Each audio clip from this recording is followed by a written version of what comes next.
العالمین والصلاة والسلام على اشرف الانبیاء والمرسلین وعلى آلہ واصحابہ اجمعین اما بعد فاعوذ باللہ من الشیطان الرجیم بسم اللہ الرحمن الرحیم لقد كان لكم في رسول الله أسوة حسنة صدق الله العظيم لي خمسة أكفي بها حر الوباء الحاتمة المصطفى والمرتضى وابناهما والفاطمة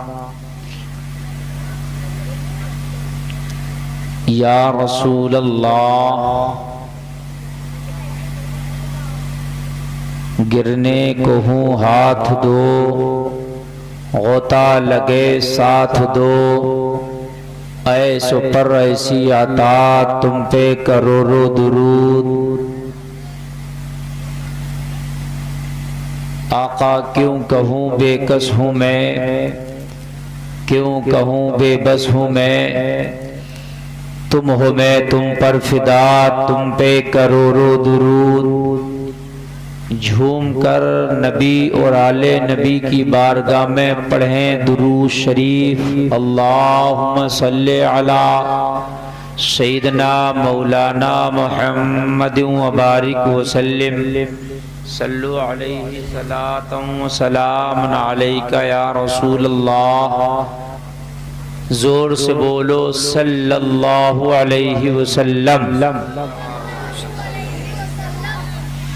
بھئی دیکھو آپ لوگ تھوڑا سا بولو تقریر اصل میں کیا ہے کوئی بھی مقرر خود سے نہیں کرتا وہ سننے والے کراتے ہیں یا تو مشین ہو اس کا بٹن دبا دو تو وہ جنگل میں بھی ایک سی بولے گی اور شہر میں بھی ایک سی بولے گی اسے تو بولنا ہے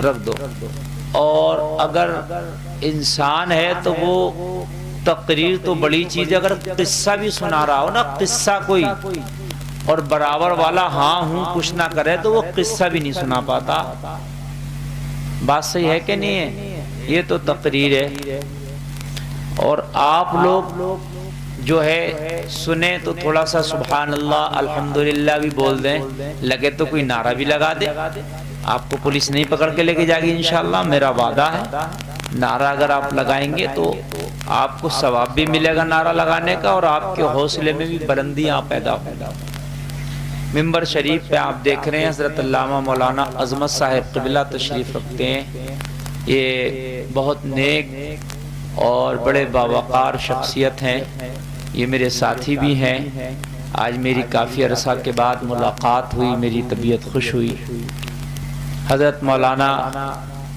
فرقان صاحب قبلہ جو آپ کی بستی سے تعلق رکھتے ہیں موصوف ہی نے میری تاریخ نوٹ کرائی اور انہی کے کہنے پر میں آپ کے دیار محبت میں حاضر آیا یہ سارے اور حفاظ قرہ ائمہ علماء تشریف رکھتے ہیں اللہ تعالیٰ ان سبوں کا سایہ ہمارے سروں پر دراز فرمائے آمین بولیے بیٹا اب چپکے سے میری طرف دیکھ کے سنتے رہو عجیب سا لگتا ہے دیکھو میں ادھر کر رہا ہوں تو بچے ہی بچے بیٹھے ہیں اصل میں اب میں دیکھ رہا ہوں دور الٹا آ رہا ہے پہلے عورتیں جلسہ نہیں سننا چاہتی تھیں لیکن آج ہر جگہ عورت اپنے محاذ پر ڈٹی ہوئی ہے ہمارے مرد جو ہیں اب اپنی جگہ نہیں ہے ماشاءاللہ میں دیکھ رہا ہوں بڑی محبت سے ہماری ماں بہنیں سن رہی ہیں کہیں بھی ہو جو چیز انہوں نے کونا پکڑ لیا تو پکڑ لیا آج ہندوستان کا سنویدھان بچانے میں بھی یہ بہت آگے ہیں سمجھ رہے ہیں آپ آج مسلمانوں ضرورت ہے ہوش کے ناخون لینے کی آج مسلمانوں ہمیں ضرورت ہے اپنے مولا کو راضی کرنے کی لوگوں جب اللہ ناراض ہوتا ہے تو طرح طرح کے عذاب ہم پر مسلط ہوتے ہیں طرح طرح کے عذاب نازل ہوتے ہیں معلوم ہے جب رب ناراض ہوتا ہے تو اس کی ناراضگی کا اظہار کیسے ہوتا ہے؟ بارش بے موسم ہوتی ہے، اس بارش سے نقصان ہوتا ہے فصلوں کا۔ آج دیکھو بے موسم بارشیں ہو رہی ہیں، یہ رب ہم سے ناراض ہے۔ اور رب ناراض کیوں ہے؟ وجہ یہ ہے کہ ہم نے اپنا رخ اپنے رب کی طرف سے موڑ لیا۔ ہم دنیا کی ہر چیز میں حصہ لیتے نظر آ رہے ہیں، مگر دین میں ہمارے حصے بڑے کم نظر آ رہے ہیں، دین میں ہم بہت پیچھے نظر آ رہے ہیں۔ حضرات، جب ہم سے رب ناراض ہوتا ہے تو لوگ پھر ہمارے مارنے کے منصوبے بناتے ہیں، لوگ ہمیں تباہ کرنے کے منصوبے بناتے ہیں۔ جب رب ناراض ہوتا ہے تو پھر بیٹیوں کی عزتیں لوٹی جاتی ہیں۔ کان کھول کے سنو، جب لوگ مسجدوں سے منہ موڑ کے دنیا کی طرف منہ کر لیتے ہیں تو مسجدیں شہید کی جاتی ہیں۔ جب لوگ قرآن کو پڑھنا چھوڑ دیتے ہیں تو دوسری قومیں قرآن کو جلانا شروع کر دیتی ہیں۔ آپ دیکھو تمہاری مسجدیں بھی شہید کی جا رہی ہیں اور تمہارے قرآن کو بھی کئی کئی ایسے قصے سننے میں آ رہے ہیں کہ جلایا جا رہا ہے۔ جب بیٹیاں حجاب پہننا بند کر دیں تو پھر فرقوں پر پابندیاں لگائی جانے لگتی ہیں۔ آپ ذرا غور کیجئے، یہ ساری چیزیں دنیا کے اندر ہو رہی ہیں۔ اس وقت پوری دنیا نہا دھو کے تمہیں مٹانے میں لگی ہے، اس وقت پوری دنیا تمہیں تباہ کرنا چاہتی ہے۔ تمہارے مذہب اسلام کو دنیا کی صفائے ہستی سے مٹا دینا چاہتی ہے۔ وہ تو مذہب اسلام کی حقانیت ہے کہ اسلام آج تک دنیا میں باقی ہے۔ اگر کوئی دوسرا مذہب ہوتا، جتنی مخالفت تمہارے مذہب کی جا رہی ہے، اس کی جگہ اگر کوئی اور مذہب ہوتا تو اب تک مٹ گیا ہوتا، یہ مٹا کر رکھ دیا گیا ہوتا۔ مگر خدا کی قسم یہ تمہارا مذہب اسلام ہے، اس کی حقانیت ہے لوگوں کہ آج پوری دنیا مٹانا چاہتی ہے، پھر بھی یہ مذہب تمہارا مٹنے میں نہیں آ رہا، آج بھی دنیا کے اندر باقی ہے۔ صرف اور صرف اس کی وجہ یہ ہے کہ تمہارا مذہب حق ہے۔ آواز بڑھاؤ آپریٹر صاحب تھوڑی سی۔ تمہارا مذہب سچا مذہب ہے۔ ہر مذہب والا اپنے مذہب کا پرچار کرتا نظر آئے گا، لیکن یہ مسلمان ایک ایسی قوم ہے جو اپنے مذہب کو چھپاتی نظر آئے گی۔ ہر مذہب والا اپنے مذہب کا پرچار کرے گا۔ سکھ کو دیکھو، پگڑی باندھے ہے، داڑھی رکھے، اپنے مذہب کا پرچار۔ راماتار اوم پرکاش کو دیکھو، ٹیکا لگا کے اپنے مذہب کا پرچار۔ عیسائی کو دیکھو، وہ سلیب پہن کے اپنے مذہب کا پرچار۔ آپ کسی بھی مذہب کے ماننے والے کو دیکھو، وہ اپنے مذہب کا پرچار کرتا نظر آئے گا، مگر میرا مسلمان اپنے مذہب کا پرچار نہیں کرے گا۔ جب گھر سے باہر نکلے گا تو ٹوپی بھی نہیں ہوگی، ٹوپی بھی تیرے مذہب کا پرچار ہے مگر وہ بھی ہم نہیں اوڑھتے، داڑھی بھی ہمارے مذہب کا پرچار ہے مگر ہم وہ بھی نہیں رکھتے، سلام بھی ہمارے مذہب کا پرچار ہے لیکن ہم آپس میں وہ بھی نہیں کرتے۔ کان کھول کے سنو، اس کے بعد میں ہم نماز بھی ہمارے مذہب کا پرچار ہے لیکن وہ بھی ہم نہیں پڑھتے۔ اے لوگوں ذرا یہ تو بتاؤ، آج اپنے مذہب کو تم چھپانے کی کوشش کر رہے ہو، دنیا اس کا مذہب باطل ہے لیکن دکھانے کی کوشش کر رہی ہے، لیکن کان کھول کے سنو، مذہب کو تم کیا چھپاؤ گے؟ اللہ تمہیں ایسا مٹا کے رکھ دے گا، کان کھول کے سنو، تو پوری دنیا پھر تمہیں تباہ کر دے گی، چھپا دے گی۔ ابھی تم دیکھو، تھوڑے ہی دن پہلے کی بات ہے، چائنا کے اندر مسلمانوں نے ایسا قرآن کو چھوڑا پڑھنا کہ قرآن پڑھنا چھوڑ دیا، مسجد میں نمازیں پڑھنا چھوڑ دیا، برقع چھوڑ دیا۔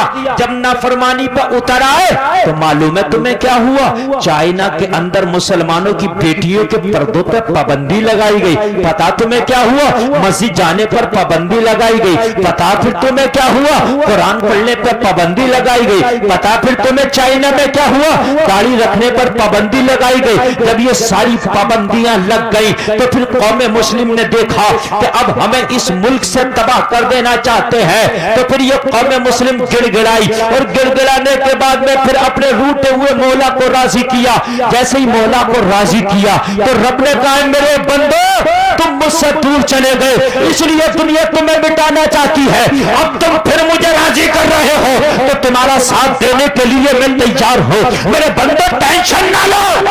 رب نے ایسی اپنی لاٹھی ماری چائنا کے اندر کہ جو مسلمانوں کی بیٹیوں کے پردے پہ پابندی لگا رہے ہیں نا، وہ تو بیٹیوں پہ پابندی لگا رہے ہیں۔ اب میں دیکھ رہا ہوں چائنا کے اندر مرد برقع اوڑھ کے نکل رہے ہیں، مرد، کیونکہ کرونا وائرس ایک ایسا آیا کہ جس وائرس نے پورے ملک کو تباہ کر کے رکھ دیا، پورے ملک کو تباہ کر کے رکھ دیا۔ اب وہاں کا پردھان منتری یہ کہہ رہا ہے، معلوم ہے کیا کہہ رہا؟ وہاں کا پردھان منتری یہ کہہ رہا ہے کہ مسلمانوں اب نماز پڑھو اور نماز پڑھ پڑھ کے دعا کرو تاکہ ہمارے ملک کی آفت ٹل جائے۔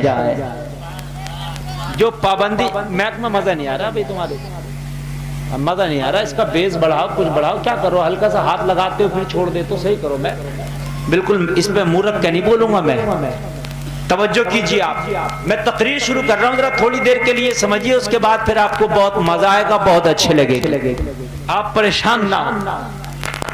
جو چائنا کے اندر برقعے پہ پابندی لگائی جا رہی تھی وہ خود کہہ رہے ہیں برقع اوڑھو، اب وہ خود برقع اوڑھ کے نکل لیں۔ اللہ نے فرمایا تم مسلمانوں کی بیٹیوں کو برقع اوڑھنے سے روک رہے تھے، جب میری لاٹھی پڑے گی نا تو اب تم خود برقع اوڑھو۔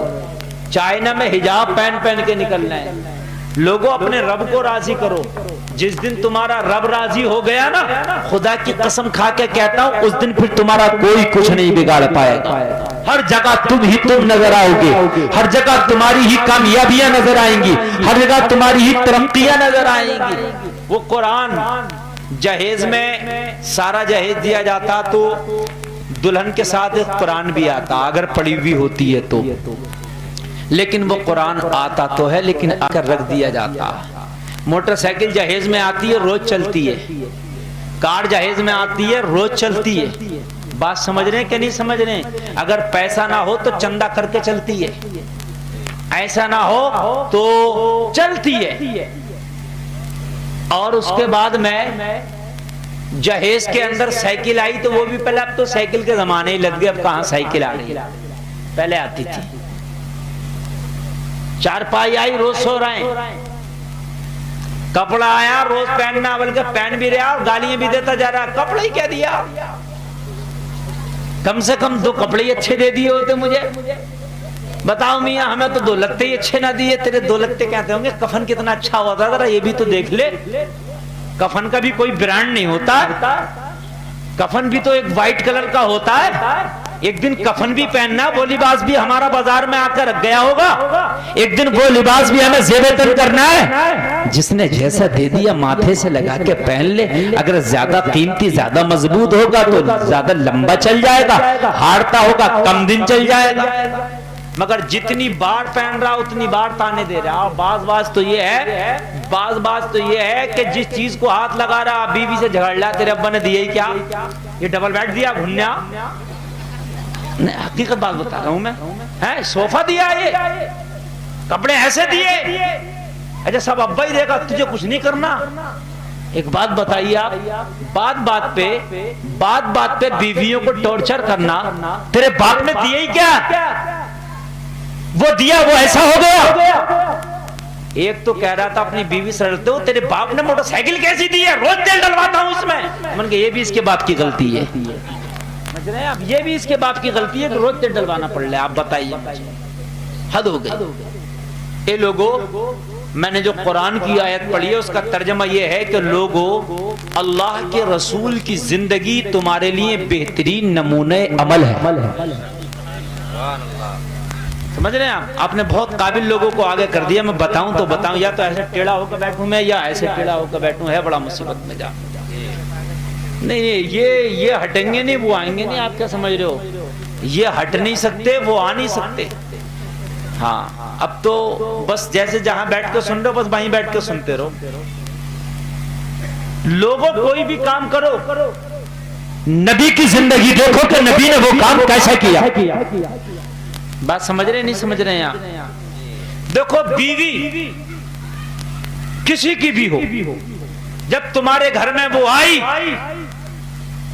تو نہ تو یہ حال ہونا چاہیے کہ بعض بات بیوی کے چکر میں سب کو بھول گیا، اماں کو بھی بھول گیا، ابا کو بھی بھول گیا، اسے موٹر سائیکل کی سیٹ پہ بٹھا کر تازیہ بنا کر پوری دنیا میں گھمائے پھر رہا، یہ بھی نہیں ہونا چاہیے، سمجھ رہے ہیں؟ اب شاپنگیں چل رہی ہیں، بیوی کو بٹھا لیا، شاپنگیں چل رہی ہیں، موٹر سائیکل کی آج کل کچھ سیٹیں ایسی آ رہی ہیں کہ جو پیچھے بیٹھا ہوا والا لگتا ہے، ایسا لگتا ہے جیسے اس کے اوپر اب گرنے والا ہے، یہ پچھلی سیٹ اونچی ہوتی ہے، وہ بے حیائی کا کام ہے، ایسی سیٹوں والی گاڑیاں مت چلایا کرو، عجیب سا لگتا ہے یار۔ تو اے بیٹا چپے رہو، ذرا چپے رہو۔ تو معاملہ یہ ہے کہ نہ تو ایسا ہونا چاہیے کہ بیوی جب آئی تو والد کو چھوڑ دیا، بیوی جب آئی تو والدہ کو چھوڑ دیا، بیوی جب آئی تو گھر والوں سے الگ ہو گیا ایک دم، بیوی جب آئی تو اب خاندان سے بھی مطلب نہیں ہے، اب تم یہ سامنے بیوی بیوی ہے، یہ بھی غلط ہے۔ اور جب تیرے گھر میں کسی کی بیٹی آئی آ گئی تو اب بات پہ سے ٹارچر کر رہا، ڈبل بیڈ لوکل دے دیا، سوفا لوکل دے دیا، واشنگ مشین لوکل دے دی، فین لوکل دے دیا، مشین لوکل دے دی، پریس لوکل دے دیا، ان باتوں پہ ٹارچر بھی نہیں کرنا چاہیے، میانہ روی اختیار کرنا چاہیے۔ بیوی نہ سر پہ بٹھا کر نچنے کی چیز ہے، بیوی نہ ٹھوکر میں مارنے کی چیز ہے، اللہ نے اسے بائی پسلی سے پیدا کیا، سینے کی ہڈی سے پیدا کیا، عورت کے ساتھ میانہ روی اختیار کرنے کی چیز ہے، اس کے ساتھ بھی انصاف کرنا چاہیے۔ اس لیے تو عورت جب آئی ہے، تمہاری بیوی جب آئی ہے، زمانے کو چھوڑ کے آئی ہے، باپ کا گھر چھوڑ کے آئی ہے، بھائی کا گھر چھوڑ کے آئی ہے، اپنی لاڈلی ماں کو چھوڑ کے آئی ہے، خاندان چھوڑ کے آئی ہے، رشتہ دار چھوڑ کے آئی ہے، جب تیرے دامن سے آ کر لگ گئی ہے تو ابھی سے تم ٹارچر بھی مت کر، اس کا بھی حق ہے، اس کے حق کو بھی ادا کر۔ اللہ کے رسول صلی اللہ علیہ وسلم کی زندگی کو دیکھ کہ میرے نبی نے اپنی بیویوں کے ساتھ کیسا رول اختیار کیا ہے، کیسا رویہ اختیار کیا ہے۔ ارے تیرے نبی کی زندگی تو تیرے سامنے ہے، تو فلمی دنیا والوں کو دیکھ کے کیوں زندگی گزار رہا ہے، تو اسٹاروں کو دیکھ کے کیوں زندگی گزار رہا ہے؟ اے مسلمانوں کان کھول کے سنو، زندگی گزارنے کا سب سے بہتر طریقہ یہ ہے کہ کوئی بھی کام کرو نبی کا طریقہ دیکھو کہ میرے نبی کا طریقہ کیا تھا۔ اگر معلوم نہ ہو ان علماء سے پوچھو، مولانا عظمت سے پوچھو، مولانا فرقان سے پوچھو، حضرت یہ طریقہ کیسے ہے؟ اے لوگوں، امی عائشہ فرماتی ہے، حضرت کان کھول کے سنو، میرے نبی کی پیاری بیوی ہے، نام حضرت عائشہ صدیقہ، بیان کرتی ہے ایک دن دوپہر کا وقت ہے اور دوپہر کے وقت میں میرے نبی آرام فرما رہے ہیں، میرے نبی اپنے حجرہ شریف میں سو رہے ہیں، آرام فرما رہے ہیں، دوپہر کے وقت نے کسی دروازے پر دستک دی ہے، آقا دروازہ کھولیے۔ امی عائشہ فرماتی ہے میں نے اندر سے کہا کون؟ تو آواز آئی عائشہ دروازہ کھولو، اندازہ لگ گیا آنے والی کوئی عورت ہے۔ جب میں نے دروازہ کھولا تو ایک نہایت بری ضعیف عورت میرے دروازے پہ کھڑی ہے، ہاتھ میں ڈنڈا ہے، ڈنڈے کے سہارے پر کھڑی ہے۔ میں نے کہا کیسے آنا ہوا؟ کہنے لگی مجھے گھر آنے کی اجازت دے، میں گھر کے اندر آنا چاہتی ہوں۔ جیسے گھر کے اندر وہ عورت آئی، آتے ہی بولی عائشہ تمہارے محمد عربی کا ہے، محمد الرسول اللہ کا ہے۔ میں نے کہا آرام کر رہے ہیں میرے نبی، ابھی اپنے کمرے میں آرام کر رہے ہیں، اپنے حجرہ میں آرام کر رہے ہیں۔ اتنا کہنا تھا وہ خاتون کھڑی ہے، میرے نبی نے اندر سے جب میں نے اس خاتون سے کہا آرام کر رہے ہیں، نبی کو نہ میں نے جگایا نہ میں نے اٹھایا، نبی خود ہی اپنے حجرے سے اٹھے اور باہر تشریف لانے لگے، خود ہی تشریف لانے لگے۔ بوڑھی سی عورت، کمزور سی عورت خود ہی تشریف لانے لگے۔ جب خود ہی تشریف لے آئے، آپ کو آواز آ رہی ہے میک کی نہیں آ رہی ہے بتائیے؟ نہیں آ رہی ہے تو میں ہٹا دوں گا، چونکہ مجھے اس پہ میک پہ بالکل منہ لگا کے بولنا مجھے پسند نہیں ہے، اس میں تھوک گھس جاتا ہے، اور میک سے اگر منہ دور کر رہے ہیں تو یہ آواز نہیں لے رہا، اب لے یا نہ لے لیکن آپ کو سننا ہوگا۔ بھائی میں ان کو سمجھا چکا، توجہ کیجیے آپ۔ میرے نبی تشریف لے آئے، میرے نبی نے جیسے ہی اس بوڑھی عورت کو اپنے آنگن میں کھڑے دیکھا، میرے نبی کی آنکھوں میں آنسو آ گئے۔ امی عائشہ فرماتی ہے میں نے نہیں پہچانا اس عورت کو، یہ ہے کون؟ میں نے نہیں پہچانا اس خاتون کو، یہ ہے کون؟ امی عائشہ فرماتی ہیں میرے نبی نے فرمایا عائشہ گھر میں اگر کوئی کھانے کا سامان ہو تو لاؤ اسے کھانا کھلاؤ. میں نے کھانا کھلایا. میرے نبی نے فرمایا عائشہ اگر گھر کے اندر کوئی کپڑا ہو تو اس کی لا کے کپڑے سے مدد کرو.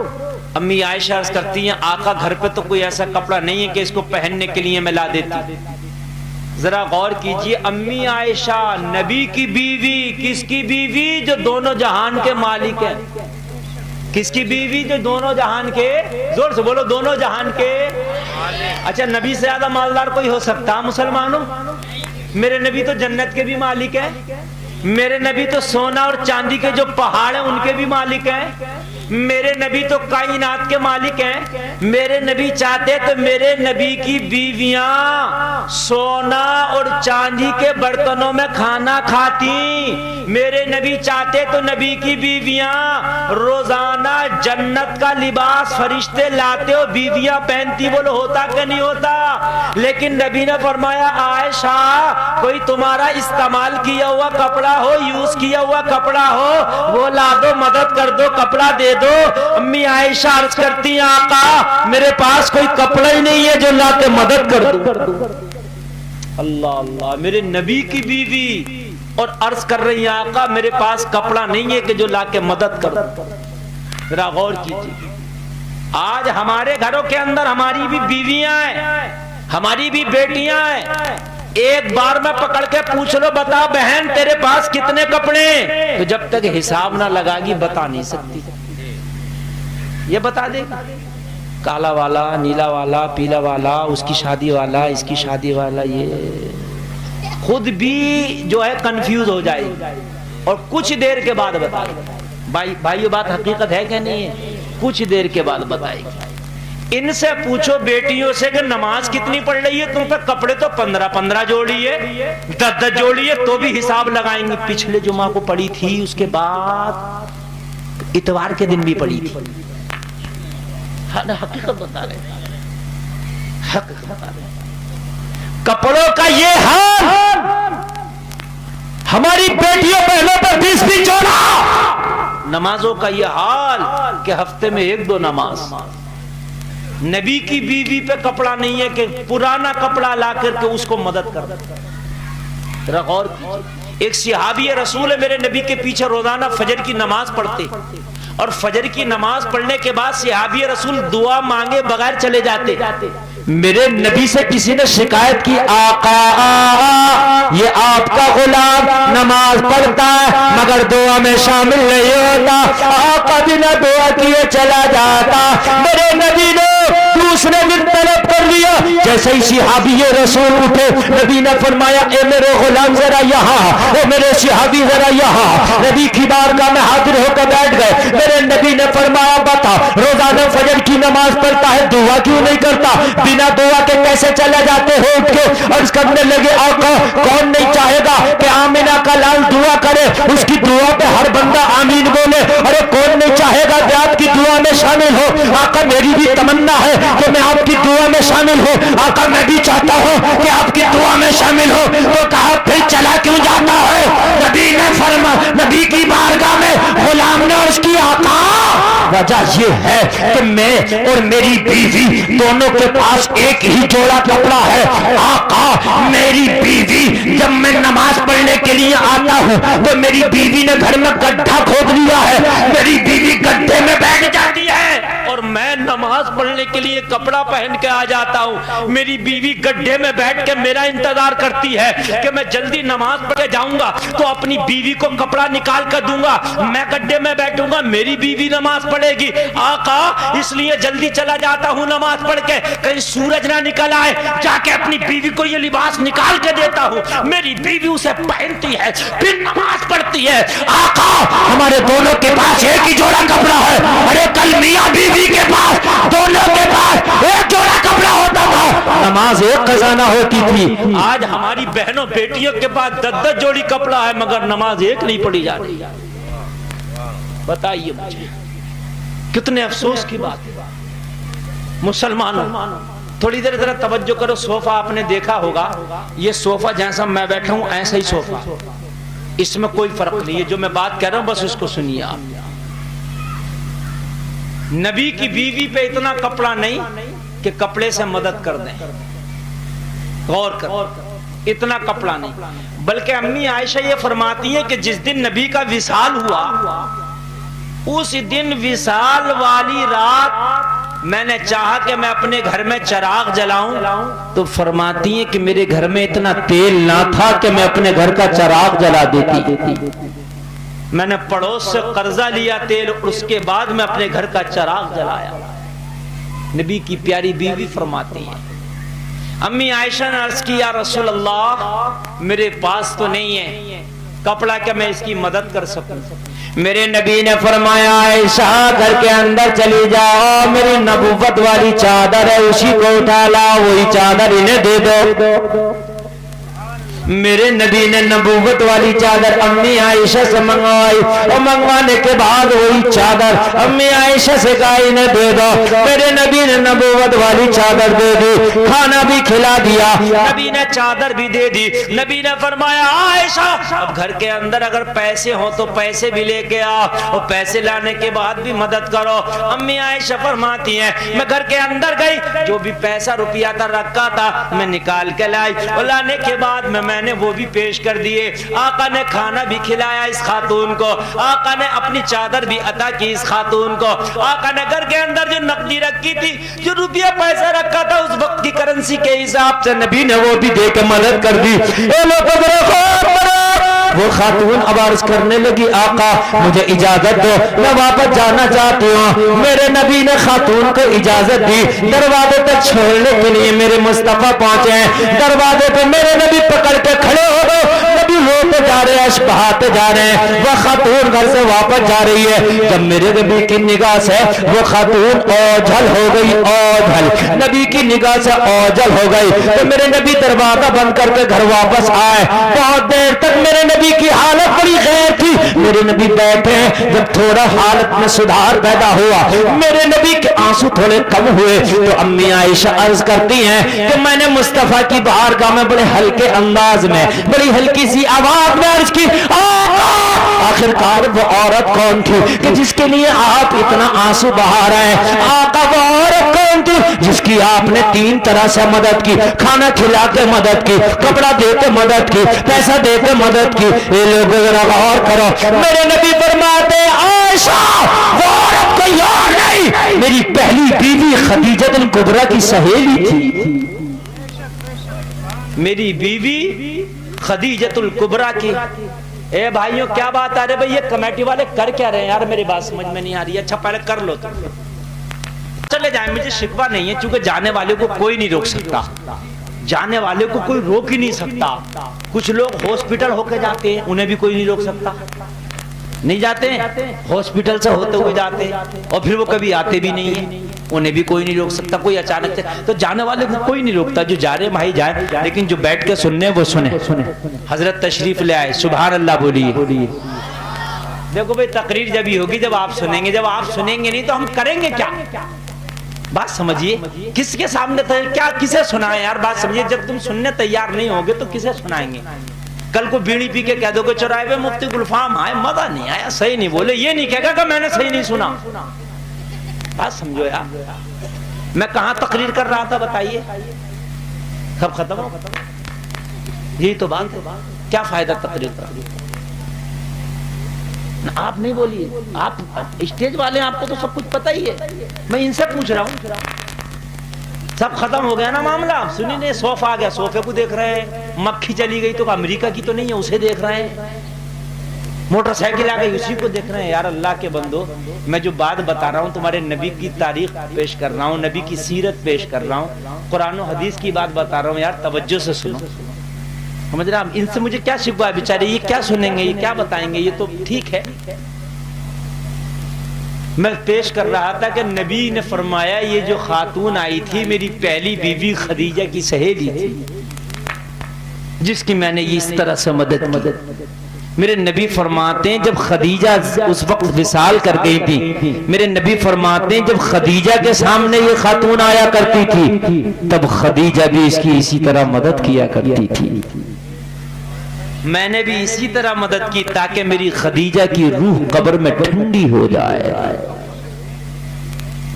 سمجھ رہے ہیں آپ؟ بیویوں کے ساتھ نہیں بلکہ بیوی کی سہیلیوں کے ساتھ میرے نبی کا کیسا کردار تھا، کیسا ویوہار تھا۔ بات سمجھ رہے نہیں سمجھ رہے ہیں؟ ہمارا حال یہ ہے کہ یا تو سر پہ بٹھا کے گھوم رہے ہیں اور یا پھر بھی جو ہر وقت گالی بک رہے ہیں۔ اے لوگوں، ان کا حق یہ ہے کہ بیوی ماں کے درجے کو نہیں پہنچ سکتی اور لیکن بیوی نوکرانی کے درجے کو بھی نہیں پہنچ سکتی۔ بات سمجھیے آپ، بیوی نہ نوکرانی ہے، بیوی نہ ماں ہے۔ بات سمجھ رہے ہیں؟ اگر مرد پر سب سے زیادہ کسی کا حق ہے تو اس کی ماں کا، اور اگر عورت پر کسی کا سب سے زیادہ حق ہے تو اس کے شوہر کا۔ لیکن حق کا مطلب یہ نہیں کہ نوکرانی بنا لیا جائے۔ بھائیوں بات سمجھ رہے ہیں کہ نہیں سمجھ رہے ہیں؟ اس طرح سے اگر رہو گے تو میں یہ سمجھتا ہوں نہ اتنی طلاقیں ہوں گی، نہ اتنے کورٹ کچہریاں ہوں گے، نہ اتنے جھگڑے ہوں گے، نہ اتنے رفڑے ہوں گے، نہ اتنی پنچایتیں ہوں گے۔ جہیز میں جو دے دیا سبحان اللہ ماتھے سے لگا کر رکھ لے، بات ختم ہو گئی۔ یہ مت کر اگر گھننا تو گالیوں بک رہا کہ یہ گھنا ہوا دے دیا، یہ کمپنی کا دیا۔ اچھا تو کتنی بڑی کمپنی کا؟ تیری طبیعت خراب ہو گئی تو کون روکے گا؟ تو بھی کیا لوکل ہے کیا؟ یار انسان نہیں رہتا، یہ تو چیزیں ہیں۔ میرے نبی کی بارگاہ میں ایک صحابی آیا، بڑے مسکرا رہے ہیں۔ نبی نے فرمایا ہنستے کیوں؟ کہا آقا آج بڑا خوش ہوں میں۔ کہا کیوں؟ کہا آقا میری 2 بیویاں۔ کتنی؟ زور سے بولو۔ میں یہ نہیں کہہ رہا کہ آپ بھی 2 کر لینا، مگر تم بتا دو، ڈرو مت، ورنہ سوچ رہے ہو گھر کی لاش لی جائے گی۔ کیوں؟ 2 بیویوں کے بارے میں ذکر کر رہے تھے مولانا سے، تو تم نہیں۔ اگر اجازت ہے، اگر آدمی چاہے تو 2 نہیں 4 بھی کر سکتا اسلام میں، لیکن کر جب سکتا جب چاروں کو برابر حق دے سکے، جب چاروں کا برابر ہر اعتبار سے ضروریات پوری کر سکے۔ اگر پوری نہ کر سکا تو 1 کرنا بھی جائز نہیں ہے، 4 تو 4۔ 1 شادی کرنا بھی جائز نہیں ہے اگر اس کی مکمل ضروریات نہ پوری کر سکے ہر طرح، اور اگر کر سکے تو 1 سے زیادہ بھی کر سکتا۔ 2 بیویاں تھیں، بڑے خوش ہوئے، آقا میری 2 بیویاں۔ میں نے فرمایا اچھی بات ہے لیکن خوش کیوں ہے؟ عرض کی آقا میں دونوں کے درمیان انصاف کر کے آیا ہوں اس لیے خوش ہوں۔ نبی نے فرمایا کیا انصاف کیا؟ عرض کی آقا آج میں بازار سے تربوز لایا تھا۔ جانتے ہو؟ خوب جانتے ہو یار، تم نہیں جانو گے تو کون جانے گا؟ امریکہ کا ٹرمپ تھوڑی نہ جانے گا۔ یہ باتیں دیکھو ان کی سمجھ میں آئی ہے، کیا بات ہے۔ تو تربوز لایا تھا آقا میں بازار سے 2، میری 2 بیویاں 2 تربوز لایا آقا میں، دونوں کی قیمت بھی ایک، دونوں کا وزن بھی ایک، دونوں کا دکاندار بھی ایک، دونوں کی دکان بھی ایک، دونوں جو ہے دیکھنے میں بھی لگ بھگ ایک سے۔ آقا میں دونوں تربوز خریدا، گھر لایا، ایک تربوز ایک بیوی کو دے دیا، ایک دوسری کو دے دیا۔ آقا میں نے حق برابر کیا کہ نہیں کیا؟ بتاؤ کیا کہ نہیں کیا؟ نہیں کیا۔ نبی نے فرمایا خوش ہونے کی ضرورت نہیں ہے، ابھی حق برابر نہیں کیا۔ دیکھو نا اتنے قابل لوگوں کو بٹھا لیا، کہہ رہے ہیں کیا۔ نبی نے فرمایا خوش ہونے کی ضرورت نہیں ہے، ابھی حق برابر نہیں کر کے آیا۔ عرض کی آقا کیسے؟ تربوز کا وزن برابر، قیمت برابر، دکان ایک ہے، دکاندار ایک ہے، ایک ہی کھیت کے، ایک ہی قیمت، دیکھنے بھالنے میں بھی ایک جیسے، ایک دونوں بیویوں کو دے دیا وزن ہے، تو آقا کیسے نہیں کیا برابر؟ نبی نے فرمایا ہو سکتا ہے ایک بیوی کا کچا نکل آئے، ایک کا پکا نکل آئے۔ کہاں برابر ہوا؟ ہو سکتا ہے ایک بیوی کا میٹھا نکل آئے، ایک بیوی کا پھیکا نکل آئے۔ کہاں برابر ہوا؟ ارے بتائیے مجھے کہاں برابر ہوا؟ آج ہمارے معاشرے میں کتنی چھوٹی سی بات ہے، کتنی چھوٹی سی بات ہے، ذرا توجہ کیجئے۔ ہمارے ہاں تو معلوم ہے کیا ہوتا ہے، اگر 2 شادی کر لے گا تو پہلی گاڑی پہ لٹھ بجا رہا، دوسری کو گھما کر شاپنگ کرا رہا، تو یہ جائز نہیں ہے مسلمانوں۔ اللہ ماشاءاللہ بہت سے لوگ ایسے کہ انصاف کرتے، لیکن نئی بیوی کو اچھا سمجھ رہا، پرانی بیوی سے جو جھگڑے ہو رہے ہیں ایسا نہیں ہے۔ شادی مت کر، میدان محشر میں یہ دامن پکڑ کے کھڑی ہوگی، اگر دوسری کرنا ہے تو نئی ہو یا پرانی ہو، حق دونوں کا برابر، نہ تو پھر کر مت اگر حق برابر نہ کر سکے۔ نبی نے فرمایا تو نے ابھی بھی برابر نہیں کیا. آقا پھر میں کیا کرتا؟ نبی نے فرمایا دونوں تربوزوں کا ایک ایک ٹکڑا کرتا, دونوں کو آدھا آدھا کرتا, اور آدھا آدھا کرنے کے بعد آدھا اس میں کا آدھا اس میں کا, دونوں کا ایک ایک ٹکڑا ایک بیوی کو دیتا, اور باقی کا بچا ایک ایک ٹکڑا دوسری بیوی کو دیتا. اگر کچا جاتا تو دونوں پہ آدھا آدھا جاتا, پکا جاتا تو آدھا آدھا جاتا, میٹھا جاتا آدھا آدھا جاتا, پھیکا جاتا آدھا آدھا جاتا. غور کیجیے, یہ ہے انصاف. اگر یہ چیز انصاف ہمارے اندر نہیں ہے تو میدان محشر میں پکڑ پھرونی ہے ہماری. گھر والوں کے ساتھ بھی انصاف کرو, اولاد کے ساتھ بھی انصاف کرو, بیوی کے ساتھ بھی انصاف کرو, خاندان والوں کے ساتھ بھی انصاف کرو, اور جب بھیا بٹوارا ہو نا تو آپس میں پھر انصاف کرو. بعض ایسا کہ موقع لگا تو کئیک کی مارے گھوم رہا, کئیک کی مار لی دولت, کئیک کی دولت کو ہڑپ لیا, کئیک کی دولت کو مار کے جھپٹ کے ہڑپ کے گھوم رہا, سمجھ رہا میں نے بہت اچھا کام کر لیا. اچھا کام نہیں کیا, سب سے بے وقوفی کا کام کیا. اس لیے کہ اللہ گناہ معاف کر سکتا ہے, تیرے گناہ سمندر کے جھاگ سے بھی زیادہ وہ معاف کر دے گا, لیکن کسی کا حق اگر مارا ہے تو کتنی بھی توبہ کر لو, کتنے بھی حج کر لو, اللہ معاف نہیں کر سکتا جب تک کہ وہ معاف نہ کرے کہ جس کا حق مارا تھا. حق کا مسئلہ بڑا سخت ہے. جب بھی کسی کا بٹوارا ہوا کرے تو یا تو آپ بٹوارے میں شامل مت ہوا کرو, شامل ہوا کرو تو ڈنڈی مت مارا کرو, حق بات بولا کرو. اگر کسی کی پنچایت کرنے پنچایتی چلے گئے تو میں یہ دیکھ رہا ہوں کہ ایک آدمی نے دعویٰ کیا کہ اس نے میرے 1 لاکھ روپے لیے تھے, میرے 1 لاکھ روپے نہیں دیے. سمجھ رہے ہیں آپ, دعویٰ کیے. جیسے مثال پنچایت بیٹھی ہے تو پنچایت آخر میں پتہ کیا نرلے نکال رہی ہے کہ بھئی دیکھو نالے کا گرا سوکھا تو نہیں نکلتا, 50 تم دبو 50 تم دو, بھائی 1 لاکھ تم نے لیے تھے تو اس کے 50,000 روپے دو, بھائی 50 تم بھی برداشت کرو. پنچایت کرنا آیا, ڈکیتی ڈالنا آیا یار. جب 1 لاکھ روپے دیے تو 50 کس بات کے دو. ارے بات سمجھ میں آ رہی ہے کہ نہیں آ رہی ہے؟ آدھے آدھے پہ کر دو رے, آدھے آدھے پہ کیسے کر دو؟ یہاں تو اگر 99,000 بھی دلائے گا تو حرام میں پورا 1 لاکھ دلا. میں نے یہ دیکھا پنچایت ہوا تو میاں پچھیت کا پکھا بنا دیا. ارے یہ کیا معاملہ آیا؟ یہ حق ہے اس کا, اگر یہ مار رہا اس کا حق, تجھے پنچایت کرنے بلایا تو تو اس کا حق برابر کر. یہ سودے بازی تھوڑی ہو رہی ہے, تو سودا ہے کہ بھئی یہ 20 پیٹ کا ہوا اور تو 25 پیٹ کا ہوا, لہذا 2.5 روپے کم بڑھتی کر لو, چلو وہ تو کوئی بات نہیں ہے, سودا ہو رہا ہے. اگر وہ مان جائے تو ٹھیک ہے, مان جائے خوشی سے دے دو. لیکن جس نے 1 لاکھ روپیہ قرضے میں دیا, اب تو پنچایت کرنے کے لیے بیٹھا تو کس بات کے آدھے آدھے کرا رہا بھائی؟ یا تو بیٹھو مار, اور اگر بیٹھو تو فیصلہ ایک طرفہ کرو, ورنہ میدان محشر میں ان پنچایتیوں کو بھی فرشتے پکڑیں گے اور پکڑ کے ان پنچایتیوں کو کہیں گے وہاں تو پنچایت کرتے تھے, تمہاری پنچایت اب ہم کریں گے. جو مونچھوں پہ تمہاری تاؤ دے کے پنچایت میں بیٹھتے تھے نا, اب تمہاری پنچایت ہم کریں گے. یا تو بیٹھو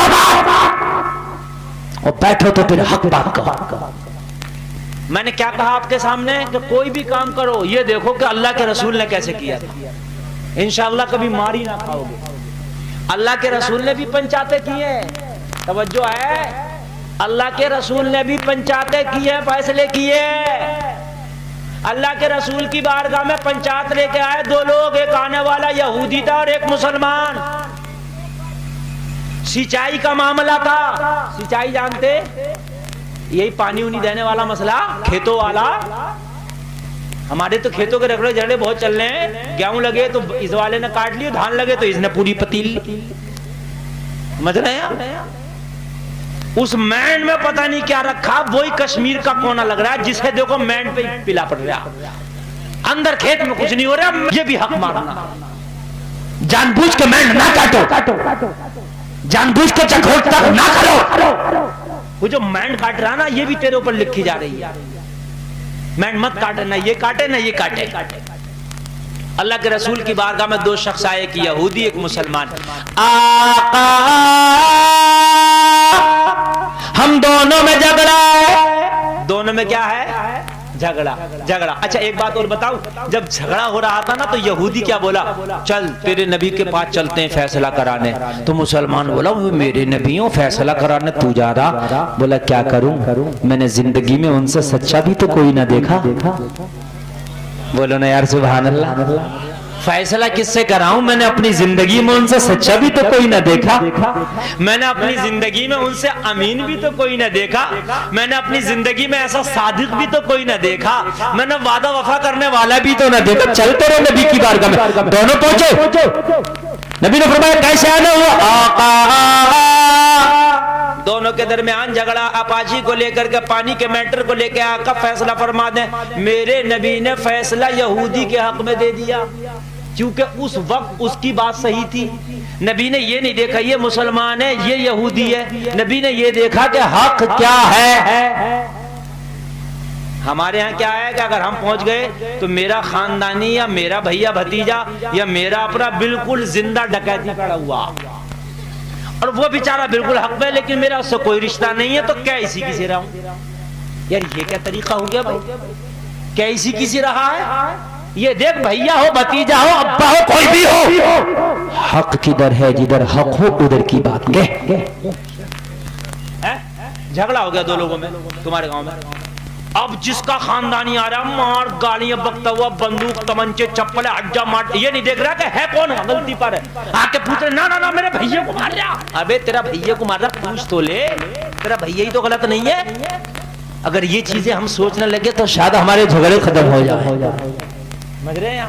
نبی نے جو تو فیصلہ دے دیا یہودی کے حق میں، اب مسلمان بڑا تیکھا میٹھا، نبی نے اس کے حق میں فیصلہ دے دیا، اب یہ آیا یہودی بولا فیصلہ میرے حق میں ہو گیا، کہا میں نہیں مانتا اس فیصلے کو۔ کون بولا؟ یہ نام کا مسلمان۔ تو یہ یہودی بولا پھر کس کا فیصلہ مانے گا؟ اس نے سوچا نبی تو بڑی نرم طبیعت کے ہیں، اس لیے اس کے حق میں فیصلہ کر دیا، عمر کے پاس لے کے جاؤں اسے، عمر بڑے سخت آدمی ہے، یہودی کا نام سنتے ہی فیصلہ میرے حق میں دے دیں گے۔ مگر یہ پتہ نہیں تھا کہ عمر سخت ہے تو شریعت کے لیے سخت ہے، شریعت میں سخت ہے، اپنے نبی کی بات ماننے میں سخت ہے۔ گیا دوبارہ فیصلہ کرانے، حضرت عمر سے یہ جا کے بولا عمر ہمارا فیصلہ کرو۔ اتنا کہنا تھا، یہ جو یہودی تھا نا اس نے ذکر کر دیا عمر یہ فیصلہ تو ہو چکا ہے۔ حضرت عمر نے فرمایا کس نے کیا؟ کہا تمہارے نبی نے کیا ہے۔ کہا کس کے حق میں کیا؟ یہودی بولا میرے حق میں کیا، مگر یہ بولا کہ مجھے ماننا نہیں ہے، میں نہیں مانتا اس فیصلے کو۔ حضرت عمر بولے ذرا رکا رے ابھی آتا ہوں۔ گھر کے اندر گئے، تلوار لائے اور تلوار لاتے اس مسلمان کی گردن اڑا دی، اور گردن اڑاتے بولے سن جو فیصلہ میرے نبی کا نہیں مانے گا اس کا فیصلہ عمر کی تلوار کرے گی۔ اللہ فیصلہ کرو تو حق کرو، فیصلے میں بٹھال دیے جاؤ تو بات بالکل سچ ہونی چاہیے، تاکہ میدان محشر میں پکڑے نہ جاؤ، تاکہ میدان محشر میں مال کسی کا تھا، لین دین کسی کا تھا، پکڑے ہم پھرے جا رہے ہیں۔ صحیح تو لو، برابر تو لو، حق بات تو۔ بس میں نے کیا کہا، کل زندگی میں کوئی بھی کام کرو تو دیکھ لو میرے نبی نے کیسے کیا تھا، اپنے نبی کی زندگی کو سامنے رکھو۔ یہ لوگوں تمہارے سامنے اتنا بڑا سنویدھان ایک تو انڈیا کا ہے، لیکن جو قرآن ہے نا اگر دیکھا جائے نا تو اللہ نے تمہیں ایک یہ قانون کی کتاب دی۔ ارے اس قرآن میں ہمارے مذہب کا سارا قانون ہے، بولو ہے کہ نہیں ہے بھائیو؟ ارے بولے ہے کہ نہیں ہے؟ تو اگر ہمیں دیکھنا تو یہ دیکھیں نا قرآن میں کیا قانون بیان کیا ہے، قرآن نے کیا بتایا ہے، جیسا قرآن نے بتایا اس کے مطابق ہم کام کریں۔ مگر میرے مسلمان بھائیوں کرے تو تب جب ہمیں قرآن کا کچھ پتا ہو، ہم نے تو قرآن پڑھ کے ہی نہیں دیکھا، ہم نے تو قرآن کبھی پڑھا ہی نہیں۔ آج میں آپ کو بتا رہا ہوں قرآن ہر زبان کے ترجمے میں آ گیا، آپ ترجمے والا قرآن لائیں۔ اگر ہندی پڑھنا جانتے ہیں تو جس میں ہندی کا ترجمہ کیا ہوا ہے، یعنی عربی کی عبارت نیچے ہندی کا ترجمہ، تو ترجمے کے ساتھ قرآن پڑھیں, اگر اردو آتی ہے تو اردو کے ترجمے کے ساتھ قرآن پڑھیں, انگلش آتی ہے تو انگلش کے ترجمے کے ساتھ قرآن پڑھیں. اگر مکمل بھی قرآن کو نہ سمجھ پاؤ گے تو پھر بھی کچھ نہ کچھ قرآن تمہارے ضرور سمجھ میں آ جائے گا. ارے آج غیر قرآن پڑھ رہے ہیں, آج یہود و نصارہ قرآن کو سمجھنے کی کوشش کر رہے ہیں, آج کفار و مشرکین قرآن کو سمجھنے کی کوشش کر رہے ہیں. آج ہم مسلمان ہیں کہ ہم قرآن نہیں سمجھتے؟ بتائیے مجھے. ایک پروفیسر غیر مسلم کسی یونیورسٹی میں پڑھاتا, غیر مسلم, کہتا کہ میں نے قرآن کے 7 طرح کے ترجمے پڑھے. کوئی بھی قرآن کی آیت پڑھو, میں 7 طرح کے انواد اس کے کر کے بتاؤں گا آپ کو. یار غیر مسلم کا یہ حال کہ قرآن کو 7 طرح کے ترجمے سے پڑھتا ہے, ہم مسلمان ہیں کہ ایک طرح کا بھی پڑھنے تیار. ہمیں تو گانے سننے سے فرصت نہیں, ہم نے تو ایئر فون لگا لیا, وہ پھننے کانوں میں اور لگا کے گھومنے, پیچھے سے کوئی موٹر سائیکل کا ہارن بھی دے رہا تو پتہ نہیں چل رہا, کان میں لگاؤ پھر جا. رات کو سو رہے ہیں تو ہم وہ لگا کر کے سو رہے ہیں, رات کو سننے تو سن کر کے سو رہے. میں نے یہ دیکھا اب تو حد ہو گئی, چھوٹے چھوٹے بچے بھی یار خوب موبائل چلا رہے ہیں, چھوٹے چھوٹے بچے بھی خوب نکال رہے ہیں یوٹیوب سے گیم. اب تو اماں کو اگر بچہ پریشان کر رہا نا تو موبائل نکالا, کارٹون لگا دیا, لے بیٹے کارٹون دیکھ رہے, بیٹا کارٹون دیکھ رہا, اماں کام کر رہی ہے. پتہ یہ چلا کہ بچپن میں اماں نے انہیں کارٹون دکھایا, جب بڑا ہوا تو کارٹون بن کے گھوم رہا. بچپن میں اماں نے کارٹون دکھایا تھا, جوانی میں کارٹون بن کے گھوم رہا. بالکل کارٹون ہے. آج کے کچھ نوجوانوں کو دیکھو, کارٹون بھی ہنستے ہوں گے انہیں دیکھ کے. بال دیکھو چاروں طرف سے بالکل گھٹا کر رگڑ کے, بیچ میں لمبا سا تندور رکھ کے گھوم رہا. کارٹون نہیں ہے؟ مجھے بتاؤ آپ ہے کہ نہیں ہے کارٹون؟ اور بعض بات تو ایسا کر رہا ہے کہ آدھے بال پیلے کلر کے, آدھے بال نیلے کلر کے, آدھے بال لال کلر کے, ایسا لگتا جیسے بریانی کی پلیٹ ہمیشہ اس کے سر پر رکھی ہے. کارٹون نہیں ہے؟ مجھے بتائیے کارٹون ہے کہ نہیں ہے؟ پہلے اگر ہمارے گھروں میں کسی کا کپڑا پھٹ جاتا تھا, پرانا ہو جاتا تھا, تو کھیت میں اچکا بنا دیا کرتے تھے. اس کا نہیں بنا دیا کرتے تھے, اس میں بھوسا پرال بھر کے, آلو کا کھیت رکھا تو رہے گا, مرچوں کا کھیت اب بھی بناتے, مرچوں کا کھیت رکھا تو سر پہ ہنڈیا رکھ دی. کرتے تھے نہیں کرتے تھے؟ تو آج بھی کم نہیں ہے ان سے. پہلے پھٹے ہوئے کپڑوں کا کارٹون بناتے تھے, اب تو لائی پھٹی ہوئی رہا, پھٹی ہوئی لا رہا, پھٹی ہوئی پینٹ, سر پہ بالوں کی ہنڈیا, پھٹی ہوئی پینٹ. سمجھ رہے ہیں آپ؟ اچکا بنا گھوم رہا, اچکا کارٹون بنا گھوم رہا, کارٹون. مجھے بتائیے یار, پھٹے ہوئے کپڑے کو پہلے عیب سمجھا جاتا تھا, غلط سمجھا جاتا تھا, اب پھٹا ہوا کپڑا شو ہو رہا. مجھے تو ڈر یہ لگ رہا ہے کہ پتہ نہیں اللہ یہ نوجوانوں کو ہو کیا گیا, کپڑا پہنو تو نبی کا طریقہ تمہیں نہیں دکھ رہا. یہ ممبئی کے ہیرو ہیروئنیں جیسے پہننے ویسے پہنو گے. بے تم بے وقوف ہو, وہ بے وقوف نہیں ہے, وہ تو پھٹا کپڑا پہنتے ہیں, اس کے بھی پیسے لیتے ہیں پہننے کے. آپ کیا سمجھ رہے ہو؟ ممبئی کی ہیروئنیں ننگی ناچتی ہیں, فری میں نہیں ناچتی, کروڑوں لیتی ہیں. اور ابھی تو جو پھٹا ہوا پہنتا پھر رہا, تجھے کیا مل رہا؟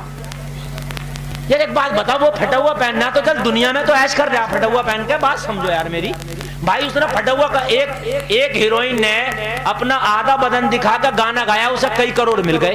تو دنیا میں تو ایش کر رہی ہے اس کئی کروڑ سے.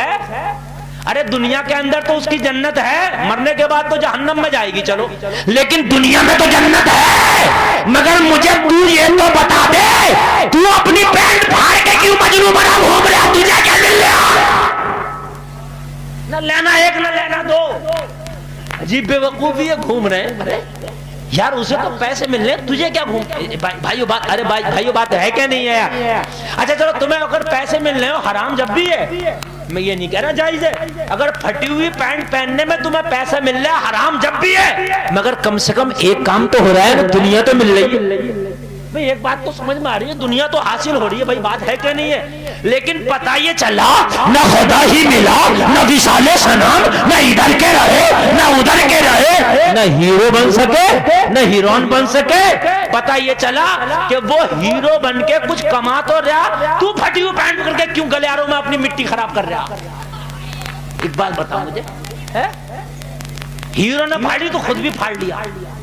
ہیرو نے اگر نیچے کو خوب کھچڑ کے پہنی تو خوب کھچڑ کے پہننا, اور ہیرو نے کٹا کے پہنی تو کٹا کے پہننا. اب میں نے دیکھا نوجوان پینٹ نہیں ہے گھومنے, کیا کر رہے, بولے اب اونچی چل رہی ہے, اب اونچی چل رہی ہے, اب ٹخنا دیکھ کے پہنے. مجھے تو ڈر یہ لگ رہا ہے اگر انہوں نے اوپر سے کٹی ہوئی پہن لی تو کہیں اوپر سے کاٹ کے نہ پہننے لگیں گے، اوپر کی ختم نیچے نیچے کی بس ہو. اگر پہن لی وہ تو دیکھو وہ پیسے لے کر کچھ بھی کر سکتے ہیں بھائیوں، وہ کچھ بھی کر سکتے ہیں. فلم کی ہیروئن پیسہ لے کے کچھ بھی کر رہی ہے اور کچھ بھی کر سکتی ہے، ان کا تو دین و ایمان ہی پیسہ ہے. ارے بھائیوں بات غلط ہے کہ میری یار پیسہ لے کے سب کچھ نہیں کر رہی ہیں کیا؟ کیمرے کے سامنے سب کچھ چل رہا ان کا. تو یار پیسہ لے کے وہ اوپر کی بھی تو کٹی ہوئی پہن سکتے ہیں، اوپر کی غائب نیچے نیچے کی چل رہی ہے. تو اس نوجوان کو کم مت سمجھو، پہن کے مانے گا یہ بھی. ہاں چاہے کتے بھونکنے لگے اس پہ، کتے رہ دیں اسے پورے گاؤں میں. جنگل میں رہ گاؤں میں آئے گا نہیں مگر پہنے گا اوپر کی پھٹی پٹی. کتے رہ دیں وہ الگ بات ہے، کتوں سے رچ جائے گا مجھ رہے ہیں. مگر ہیر ارے بے وقوف وہ دنیا تو کمرہ تجھے کیا ملا؟ تو بتا، تو کی بے حیائی کا اڈا بنا گھوم رہا. اے لوگوں بچے چھوٹے ہو، میری ماں بہنیں بھی میری تقریر سن رہی ہیں، اپنے بچوں کو کارٹون نکال کے نہ دو. انہیں بچپن میں کارٹون دکھاتی ہو تو جوانی میں یہ کارٹون بن کے دکھاتے ہیں. بچپن میں تم انہیں گیم کھلاتے ہو اور جب جوان ہو جاتے ہو تو لٹھیا لے کے تمہارا گیم بناتے ہیں. بات حقیقت بتانے بیٹے بات سمجھو. بچہ کورا کاغذ ہوتا ہے، کورا کاغذ. بابا فرید الدین گنج شکر جو اتنے بڑے ولی بنے، ماں کا ہاتھ ہے ماں کا. جب ہوشیار ہوئے تو کہا فرید الدین نماز پڑھا کر. کہا امی نماز پڑھنے میں کیا ملے گا؟ کہا میرے لال نماز پڑھے گا تو تجھے شکر ملے گی. اس زمانے میں رسول اللہ کالا جام سفید جام برفی نہیں ہوتی تھی، یہی ہوتی تھی شکر، یہی تھی مٹھائی، یہی تھی سب سے اعلیٰ قسم کی مٹھائی. شکر ملے گی، اماں نماز پڑھیں گے شکر ملے گی. ہاں حضرت بابا فرید نماز پڑھنا شروع کی، امی نے چھوٹی سی پڑیا بنائی چپکے سے مصلے کے نیچے رکھ دی تاکہ میرا بیٹا نمازی بن جائے. تم اپنے بچوں کو اسکول بھیجتے ہو تو کبھی ٹافی دیتے ہو، کہیں چاکلیٹ دیتے ہو، کہیں ٹفن میں کھانا رکھتے ہو تاکہ بچہ پڑھنے جائے. کبھی 10 کا نوٹ دیتے ہو، بیٹا چیز لے کے کھا لینا. امی نے پڑیا رکھ لی، نماز پڑھ کے نپٹے بابا فرید، ماں شکر کھا. میرے لال مسلح تو اٹھا تجھے شکر ملے گی. مسلح اٹھایا تو امی نے رکھی تھی، مل گئی کھا لیا. اب تو فجر میں کھایا تو ظہر کا انتظار کر رہے ہیں، امی ظہر کب آئے گی، ظہر کب آئے گی، ظہر آئے گی. ادھر نماز پڑھوں گا ادھر شکر ملے. ماں چاہے تو ڈاکو بھی بنا دے اور ماں چاہے تو بیٹے کو ولی بھی بنا دے. سلطانہ ڈاکو کو جب مارا گیا، پھانسی ہوئی نا، تو اس سے کہا گیا تمہاری کوئی آخری خواہش؟ کا امی سے ملنا چاہتے ہیں. تو اس کی امی کو بلایا گیا، ہاتھ پیچھے کو بندھے ہوئے تھے. امی جب قریب آئی تو بولا امی قریبا کان میں بات کہنا. امی اور قریب آئی تو اس نے اپنے منہ سے اپنی ماں کی ناک کاٹی. پوچھا کیوں کاٹی؟ کہا بچپن میں جب میں چھوٹا تھا نا تو ایک مرغی کا انڈا چرا کے لایا تھا پڑوس کا میں، تو میری ماں بڑی خوش ہوئی، میرے بیٹا بڑا اچھا کام کیا، کل کو مرغی چرا لایا تھا میں. پھر بھی ماں نے کچھ نہیں کہا تو پھر تو میرا حال یہ ہو گیا کہ زمانے میں مشہور ہو گیا میں. اگر پہلے ہی انڈے کی چوری پہ میری ماں نے میری سروس کر دی ہوتی، مجھے ڈانٹ دیا ہوتا، مجھے منع کر دیا ہوتا، تو آج پھانسی کے تختے پہ نہیں چڑھایا گیا ہوتا. سمجھ رہے ہیں؟ بابا فرید نماز پڑھتے ایک دن دوستوں کے ساتھ جنگلوں میں چلے گئے. جب نماز ظہر کا ٹائم ہوا دوستوں تو بولے سارے کام چھوڑو، شکار چھوڑو، آج نماز پڑھیں گے. دوست بولے فرید الدین نماز پڑھیں گے تو نماز میں کیا ملے گا؟ بابا فرید فرماتے میرے دوستو، میری امی کہتی ہیں نماز پڑھیں گے تو شکر کی پڑیاں ملتی ہیں، نماز پڑھو اللہ شکر دے گا. اللہ اللہ سارے ساتھی وضو کر کے نماز کے لیے کھڑے ہو گئے. جماعت ہو رہی ہے، اے لوگوں نماز ہو رہی ہے. حضرت فرید کی امی گھر میں مصلی پہ بیٹھ کے ہاتھ اٹھا کے دعا کرتی ہے، مولا فرید کو یہاں تک لانا میرا کام تھا، اب آگے تک لے جانا تیرا کام ہے. اے مولا جنگل میں جب میرا فرید نماز پڑھے گا اور جب مصلی اٹھا کے دیکھے گا شکر نہیں نکلے گی تو بھرم کھل جائے گا، میرا پیٹ کھل جائے گا. ماں پڑیا رکھتی تھی، اللہ کی طرف سے نہیں ملتی تھی. اللہ اللہ ذرا غور کرنا. جنگل میں جب نماز پڑھی ہے سارے ساتھیوں نے کہا فرید شکر کہاں ہے؟ کہا اپنے اپنے مصلی اٹھاؤ. جب اپنے اپنے مصلی اٹھائے تو کیا دیکھا؟ اللہ کی قدرت کا کرشمہ کہ ساروں کے مصلوں کے نیچے شکر کی پڑیاں نظر آ رہی ہے. ہائے ہائے، سبوں کے نیچے شکر کی پڑیاں نظر آ رہی ہیں۔ لوگوں انہیں گیم نہ کھلاؤ، یہ گیم کھیلنے نہیں پیدا ہوئے ہیں، یہ کارٹون دیکھنے پیدا نہیں ہوئے۔ چھوٹے بچے چاہے انگلش میڈیم میں پڑھنے دو، مگر بچے کو الحم شریف یاد کرانا شروع کر دو، قل واللہ شریف یاد کرانا شروع کر دو، درود شریف یاد کرانا شروع کر دو، کلمہ شریف یاد کرانا شروع کر دو، مگر یاد تو کرائیں جب امی جی کو خود یاد ہو۔ امی کو تو خود ہی یاد نہیں ہے درود شریف، کلمہ اور الحم شریف۔ امی تو خود زیرو ہیں، امی نے تو خود ٹی وی میں دیکھ دیکھ کے فیشن کیے، کارٹون بنے گھوم رہے ہیں۔ ایک تو داڑھی رکھ نہیں رہے ہمارے نوجوانوں، بات کی داڑھی میں نے دیکھی ہے، پتہ نہ داڑھی ہے کہ بھول ہیں، ادھر کو بھی کٹ، ادھر کو بھی کٹ، ادھر کو راستہ، ادھر کو راستہ۔ صحیح بتانے ہاں یار، ایک تو نہیں رکھ رہے کٹا رہے، پھر اس پر پتہ نہیں کسی کی اتنی ہے، کسی کو یہاں کو، کسی کو کیا معاملہ بھائی۔ ایک تو میں نے دیکھا ہونٹ کے نیچے نیچے داڑھی، بس میں نے کہا بھئی یہ کون سی والی ہے؟ بولا یہ ڈاکٹر کفیل کٹ ہے۔ میں نے کہا داڑھی کفیل ڈاکٹر کو دیکھ کے نہیں رکھی جاتی ہے، داڑھی آمنہ کے لال کو دیکھ کے رکھی جاتی ہے۔ بولو بھائیوں ہے کہ نہیں ہے؟ بتائیے بتائیے بھائیوں ہے کہ نہیں؟ اللہ اللہ، ایک تو نہیں رکھ رہا۔ اچھا ہماری ماں بہنیں بھی کم نہیں ہیں، بولی ہمارے داڑھی تو نہیں ہے جو ہم کٹا لیں منڈا لیں، مگر کم ہم بھی نہیں ہیں، ہماری بھویں تو ہیں، ہم انہیں چھیلیں گی۔ اوپر سے پتلا کر رہی ہیں، نیچے سے پتلا کر رہی ہیں، کہیں بھوا کو پتلی ہیں، کسی کی چوڑیاں آئی بیرو بن رہی ہیں، بیوٹی پارلروں میں جائے جا رہے ہیں، اب تو ڈورے لگ رہے ہیں، ڈورے۔ ارے میں غلط کہہ رہا ہوں کیا یار؟ منہ میں تاگا باندھے ہوئے کھچا کھچا، ارے یہ کیا ہو رہا ہے؟ آئی بیرو بن رہی ہے۔ اللہ فرماتا لقد خلقنا الانسان فی احسن تقویم، اللہ فرماتا ہم نے تمہیں خوبصورت پیدا کیا، ان ڈوروں کو لگوا کے اپنے آپ کو کارٹون نہ بنواؤ، یہ آئی برو بنوا کے، یہ داڑھیوں میں کٹ لگوا کے اپنے آپ کو کارٹون نہ بنواؤ۔ اللہ قرآن میں کہتا ہے ہم نے تمہیں خوبصورت پیدا کیا، اللہ نے جیسا پیدا کیا ایسا ہی رکھ لے، خوبصورت نظر آئے گا۔ اگر چاہتا چہرہ چمک جائے، پانچوں ٹائم کی نماز پڑھ لے، چہرے پہ حسن کی برسات نظر آئے گی۔ نماز پڑھ پانچوں ٹائم کی، حسن کی برسات نظر آئے گی انشاءاللہ۔ قرآن پڑھو، قرآن، چہرہ تمہارا اچھا لگے گا، قرآن پڑھنے سے تمہاری آواز بھی اچھی لگے گی۔ درود شریف پڑھو، تمہارے ہونٹ اچھے ہو جائیں گے، لیکن قرآن تو پڑھنے میں ہمیں مزہ ہی نہیں آتا۔ میاں قرآن پڑھنے کا ٹائم ہی کا، ہمیں پڑھتے ہی کا مزہ ہی کا آتا قرآن میں، سنتے ہی کا۔ ارے موبائل میں اگر کچھ سن بھی رہا تھا تو یوٹیوب پر قرآن کی تلاوت بھی ہے، قرآن کی تلاوت ہی سننے لگتا کم سے کم۔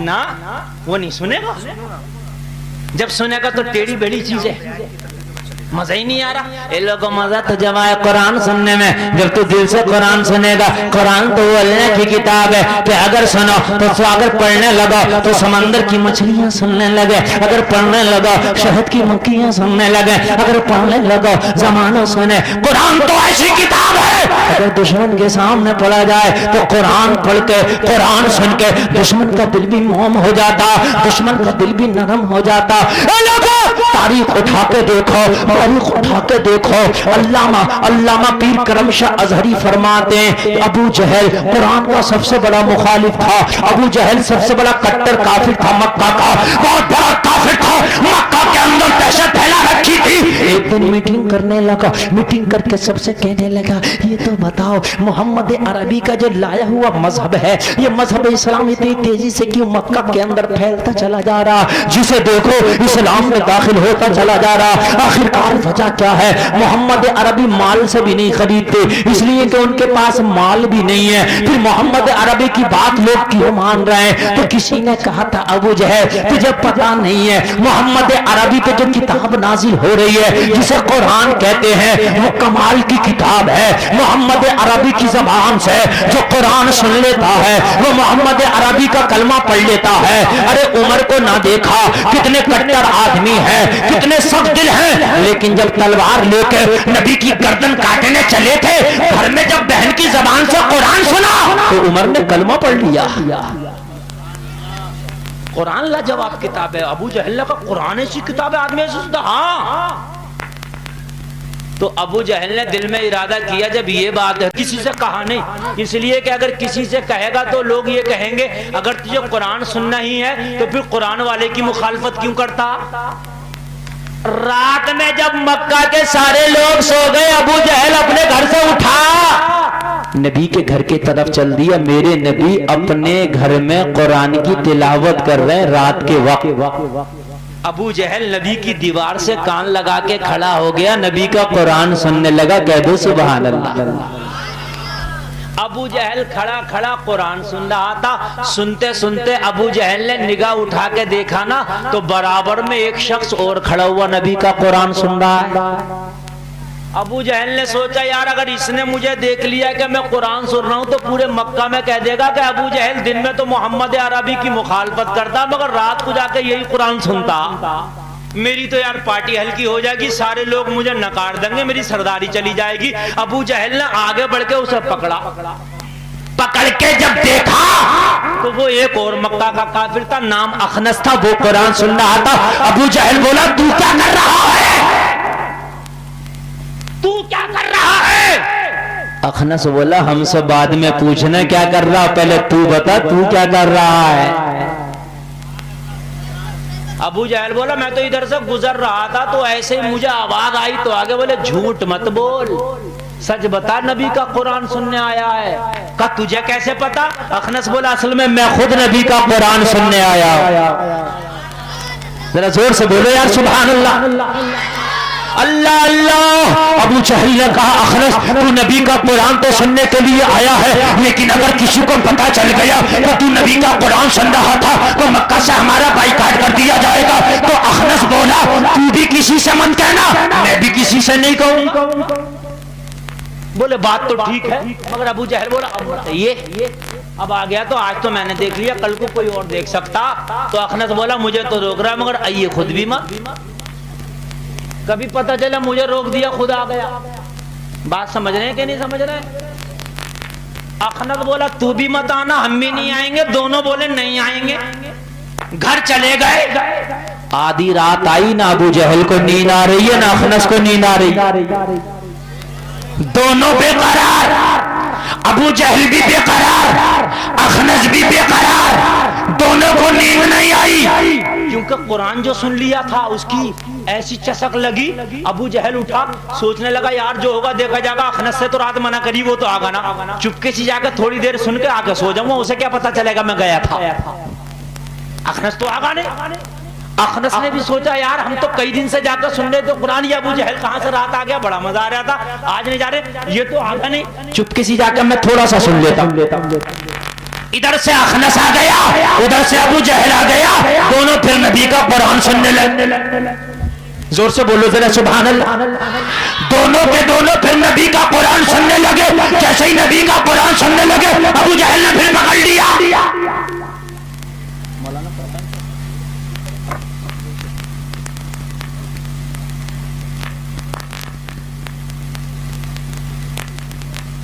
توجہ ہے؟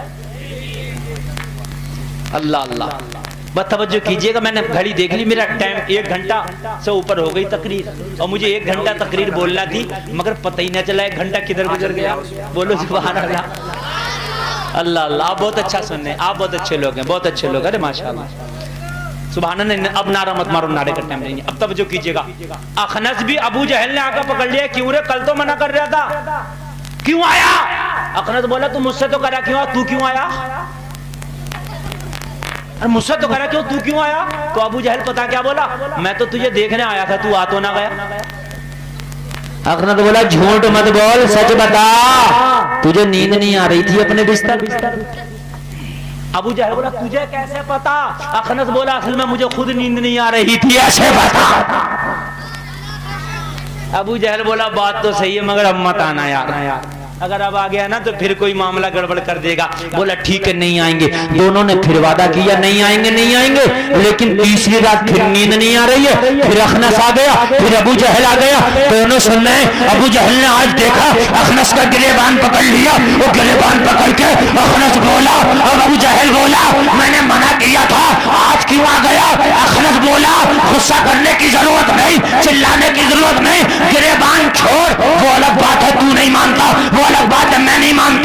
اور سچ بات یہ ہے یہ محمد بھی سچے ہیں، یہ قرآن بھی سچا ہے، نہ یہ قرآن جھوٹا ہے نہ یہ آمینہ کا لال جھوٹا ہے۔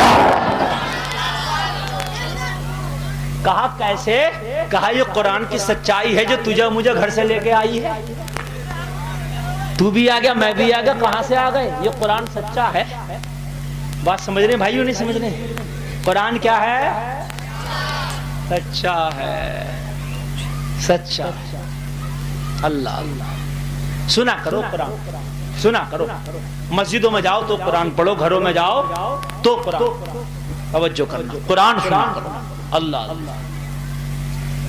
اور مسجد میں تراویح میں تو سنتے ہی ہو، مگر بعض تراویح میں ایسا قرآن سنتے ہیں ادھر حافظ پڑھ لیا اور ادھر پوری مسجد میں ٹہلتا ہے، جیسے وہ رکوع میں گیا حافظ اللہ اکبر کہہ کر تو چلا گیا، تو یہ قرآن سننا نہیں ہے۔ میں غلط نہیں کہہ رہا ہوں، ایسا بھی کرتے ہیں۔ ادھر حافظ قرآن پڑھ لیا، وہ کہہ رہا تو ابھی تو بتیرا لمبا چلنے دو، مزے لے رہا، ادھر گیا ادھر وضو خانے پہ گیا، ادھر بات کر رہا ادھر کر رہا، اور جیسے وہ گیا تو چلا گیا۔ تو میاں کسی کے ابا جی کی عبادت نہیں ہے، یہ پروردگار کی عبادت ہے نماز۔ یہ تمہارے ابا جی کی نہیں ہے، ٹیڑھا کرو تو ابا جی ہاں کر دیں گے، سیدھا کرو تو ابا جی ہاں کر دیں گے، یہ پروردگار ہے۔ اے لوگو اگر صحیح عبادت کرو وہ قبول کر لے تب تو کمال کی بات ہے، اور ایسی عبادت قرآن سنو تو صحیح سے سنو۔ سبحان اللہ۔ مسجد میں ہوتا قرآن تمہارے ہاں سنا کرو۔ اور بچے یہ قرآن تراویح میں ان کا الگ چل جاؤ، صحیح بتا رہا ہوں میں۔ ابا سو رہے ہیں گھر، بیٹے کو بھیج دیا تراویح پڑھ لے، اللہ اللہ، نہیں ہونا چاہیے۔ خیال کرو، تمہارے ہاں کی مسجد ماشاءاللہ تعمیر ہو رہی ہے، مجھے پتا چلا مسجد میں بھی جو ہے تعاون کرو، تاکہ وہ مسجد اللہ کا گھر ہے اچھے سے بنے، خوبصورت بنے، تاکہ نمازی اس میں اچھے سے نماز پڑھے۔ بھائی بات ہے کہ نہیں ہے؟ کوئی ہے جو مسجد میں دینا چاہتا ہے، اپنا چندہ پیش کرنا چاہتا ہے، لائیے، لکھوانا چاہتا تو لکھوا دیجیے، یہ اللہ کا گھر ہے، حضرت گواہ ہیں، حضرت کے سامنے آئے، آ کر کے لکھوائے۔ میں اپنے لیے نہیں مانگ رہا بھائی، جس میں تم نماز پڑھتے ہو اسی کے لیے مانگ رہا ہوں۔ کوئی اگر دینا چاہے اس مسجد کے لیے تو لے آئے، اور لکھوانا چاہے تو لکھوا دے۔ اگر آج یہاں آپ ایک دو گے نا تو اللہ تعالیٰ ایک کا 70 بڑھا کے تمہیں دے گا۔ سبحان اللہ۔ لیجیے ہمارا بھائی لے آئے، کیا نام ہے بھائی جان آپ کا؟ مصطفیٰ علی، ماشاءاللہ 500 روپے لے آئے۔ دیکھو مسجد کے لیے، اے بھائیوں میں کسی کے لیے نہیں، مسجد کے لیے یار۔ ایک ایک اینٹ لگ گئی نا تمہارے نام سے، تو وہ اینٹ جب تک لگی رہے گی نا، تم اگر انتقال بھی کر گئے نا، قبر میں بھی چلے گئے، جب بھی اس اینٹ کا ثواب تمہیں ملتا رہے گا۔ یہ صدقہ جاریہ ہوتا ہے، صدقہ جاریہ ہوتا ہے۔ لوگوں 1500 روپے میں آپ غریب نہیں ہو جاؤ گے، مگر آپ کے نام سے نا مسجد میں لگ جائے گا نا، تو وہ آپ ہی کی مسجد ماشاءاللہ اچھی ہو جائے گی، خوبصورت ہو جائے گی، آپ ہی کو اس کا ثواب ملے گا، اٹھتے بیٹھتے آپ کو ثواب ملے گا۔ سبحان اللہ سبحان اللہ۔ کیا نام ہے بھائی؟ نثار احمد نے ماشاءاللہ 500 روپے دے رہے ہیں بھائی، نثار بھائی ہمارے 500 روپے دے رہے ہیں۔ سبحان اللہ۔ لے آ یار، لے آؤ، آ جاؤ آ جاؤ۔ اگر تم کہو گے تو تقریر اور کر دوں، اگر تم نے چندہ دے دیا، ویسے تو میری تقریر ہو گئی، لیکن اگر چندہ دے دیا نا تو اور بھی کر دوں گا۔ بولو سبحان اللہ، واہ واہ سبحان اللہ۔ ہمارے بھائی ماشاءاللہ لے آؤ، جلدی جلدی لے آؤ، اور لانے کے بعد میں نا، اور لکھانا چاہو تو لکھا دو۔ دیکھو ایک بات بتاؤں میں، آدمی کچھ نیکیاں ایسی ہیں کہ جب تک کرتا اس کا ثواب ملتا، کچھ نیکیاں ایسی ہیں کہ ایک بار کر دیتا ثواب اس کا چلتا ہی رہتا، چلتا ہی رہتا، چلتا ہی رہتا۔ جیسا مسجد بنوا دی آپ نے تو جب تک مسجد رہے گی جب تک ثواب آپ کو ملتا رہے گا، مدرسہ بنوا دیا آپ نے جب تک وہ مدرسہ رہے گا جب تک آپ کو ثواب ملتا رہے گا۔ یہ صدقہ جاریہ ہے۔ آپ نے قرآن کا ہدیہ کرا کر رکھ دیا، جب تک لوگ قرآن پڑھتے رہیں گے جب تک آپ کو اس قرآن کا ثواب ملتا رہے گا۔ صدقہ جاریہ، لاؤ جلدی لاؤ بھائی۔ سبحان اللہ۔ 500 روپے مولانا فرقان صاحب کی طرف سے ماشاءاللہ 500 روپے دیکھیے، اسٹیج سے بھی ہمارے آ گئے۔ سبحان اللہ۔ لے آؤ، بڑا والا بھی نوٹ لے آؤ، 2000 والا لے آؤ۔ اچھا نہ لا رہے ہو تو بیٹھے بیٹھے وہیں سے دکھا دو کسی کو، ہو تو بڑا نوٹ ہے، دیکھتے بھی بڑی خوشی لگتی ہے۔ 2000 کا نوٹ بڑا خطرناک ہے۔ سبحان اللہ۔ تو معاملہ آج یہ ہے، دیکھو ہمارا حال یہ ہے ایک امام صاحب کا میرے پاس فون آیا، بالکل سچ بات، مجھ سے بولے حضرت یہ بتاؤ وہ قوالی میں پیسہ دینا کیسا؟ میں نے کہا ناجائز و حرام ہے یار۔ بولے حضرت وہ 70,000 روپے میں تسلیم عارف آ رہے ہیں، اور گاؤں والوں پہ چندہ پڑ رہا، میرے اوپر بھی ڈال دیا 500 روپے چندہ، مسجد کا امام۔ تو بولے حضرت وہ مجھ سے بھی لے رہے ہیں، کمیٹی کے لوگ گاؤں کے، کہہ رہے ہیں دے گا کیسے نہیں، تیرے گلے پہ پیر رکھ کے لے لیں گے۔ تسلیم عارف کو 70,000 کون دے گا؟ دے۔ بولے حضرت کیا کروں؟ اب گاؤں میں رہوں تو دوں نہ، تو میرا گاؤں گیا، میری امامت گئی، میں نے کہا ہائے میری قوم کہاں چلی گئی، ہماری قوم کی بیٹیاں جوان بیٹھی ہیں گھروں میں، اور ہماری قوالیاں چل رہی ہیں، شیخ چلی کو بلا کے اب ہم عرسوں میں لا رہے ہیں، وہ بھی ہمارے عرسوں میں آ رہا، شیخ چلی کے شو چل رہے ہیں، اور ہمارے اب تو عرسوں میں دنگل ہو رہے ہیں، دنگل پہلوان کشتیاں لڑ رہے ہیں۔ صحیح بتا رہا ہوں میں، دنگل بھی ہو رہے ہیں کشتیوں میں۔ یہ آیا جاوید غنی پہلوان آ رہا، ایک آدمی بھاگا پھر رہا، بھاگا، اتنی بڑی داڑھی، سفید داڑھی، میں جا رہا راستے میں، مجھ سے کہا مولانا گاڑی روکی، میں نے کہا کہیں جھگڑا ہو گیا کیا؟ بولے جھگڑا نہیں ہوا، جاوید غنی کی کشتی چل رہی ہے، جلدی بٹھا کے مجھے لے چلو وہاں۔ مطلب مر گیا مگر ہماری وہ باتیں نہ گئی۔ لوگوں یہ سب چیزیں چھوڑ دو، سب خرافاتیں چھوڑ دو لوگوں۔ حضرت عمر ابن خطاب رضی اللہ تعالی عنہ، آدھی دنیا کے بادشاہ، آدھی دنیا پہ حضرت عمر کی حکومت، لیکن حال یہ ہے مدینے میں لوگ سو جاتے نا تو حضرت عمر جاگتے اور دیکھتے کہ مدینہ میں کوئی بھوکا تو نہیں ہے، اسے کھانا کھلا دو، کوئی پیاسا تو نہیں ہے، اسے پانی پلا دو۔ معلوم ہے حضرت عمر ابن خطاب، حضرت ابو بکر صدیق خلیفہ ہیں۔ بس 2 منٹ اور سن لو، تقریر بس سن لو، تقریر سن لو، 2 منٹ اور تقریر اجازت ہے آپ کی، ہے نا؟ ہاں تو سن لیجئے آپ، ماشاءاللہ سن، سبحان اللہ سبحان اللہ۔ اسٹیج پہ سے 10 منٹ کے لیے ڈیمانڈ آ رہی ہے، اور آپ کی بھی ماشاءاللہ، تو سن لیجئے، آپ بہت اچھا سن رہے ہیں تو میں اس لیے سنا رہا ہوں دل سے۔ سمجھے؟ آج کے بعد کبھی بھی مجھے تقریر کرنے بلانا نا، مجھے نہیں کسی کو بھی بلانا، تو کبھی ان بچوں کو آگے مت بٹھانا، یہ غلط بات ہے، آپ نے نا پوری تقریر کا مزہ خراب ہو جاتا۔ میں ڈر گیا، حضرت نے کہا کوئی کٹا لکھوانا چاہے تو میں ڈر گیا، کٹا لکھوانا چاہے تو لکھوا دے، کٹا بڑی خطرناک چیز، مگر پھر بعد میں کہا سیمنٹ کا کٹا، اگر کوئی سیمنٹ کی بوری لکھوانا چاہے تو لکھوا دی، میں وہ بھی لکھوا، اینٹا، سریا، گٹی، ریتی، یار جیسے ہو سکے لکھوا دیا۔ یہ مسجد بنانے کے لیے جنات نہیں آئیں گے، تم سوچ رہے ہو کہ چراغ گھس کے جنات آئیں گے کہ کیا حکم ہے میرے آقا کہ بنا دے مسجد، وہ نہیں آئے گا، یہ ہمیں کو بنانا ہے، یہ ہمیں کو بنانا، مسلمانوں کنجوسی کرو، ہمیں کو بنانا، ہمیں بنائے۔ حضرت عمر ابن خطاب، کان کھول کر سنیے، حضرت عمر ابن خطاب، ابو بکر صدیق خلیفہ، خلیفہ کون ہے؟ حضرت، زور سے بولو کون ہے خلیفہ؟ زور سے بولو خلیفہ کون ہے؟ ابو بکر صدیق۔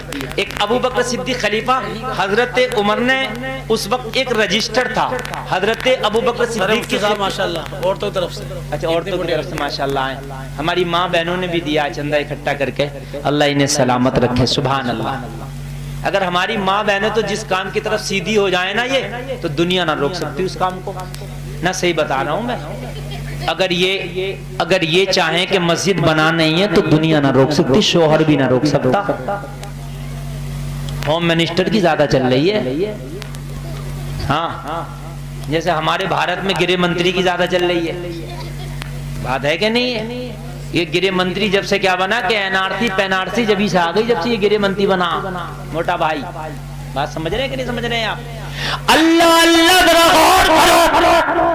حضرت عمر ابن خطاب، اس وقت ایک رجسٹر ہوا کرتا تھا، جو غریب لوگ تھے مدینہ میں تو ان کا اس رجسٹر میں نام لکھا ہوتا تھا، تو امیر لوگ کیا کرتے تھے، اس رجسٹر میں سے ان کا نام لیا، اور نام لینے کے بعد میں ان کے گھر گئے، ان کی مدد کر دی، اور رجسٹر میں ان کے نام کے آگے اپنا نام لکھ دیا۔ اے بچوں، ارے تعویذ والے نہیں چھپے گا تو،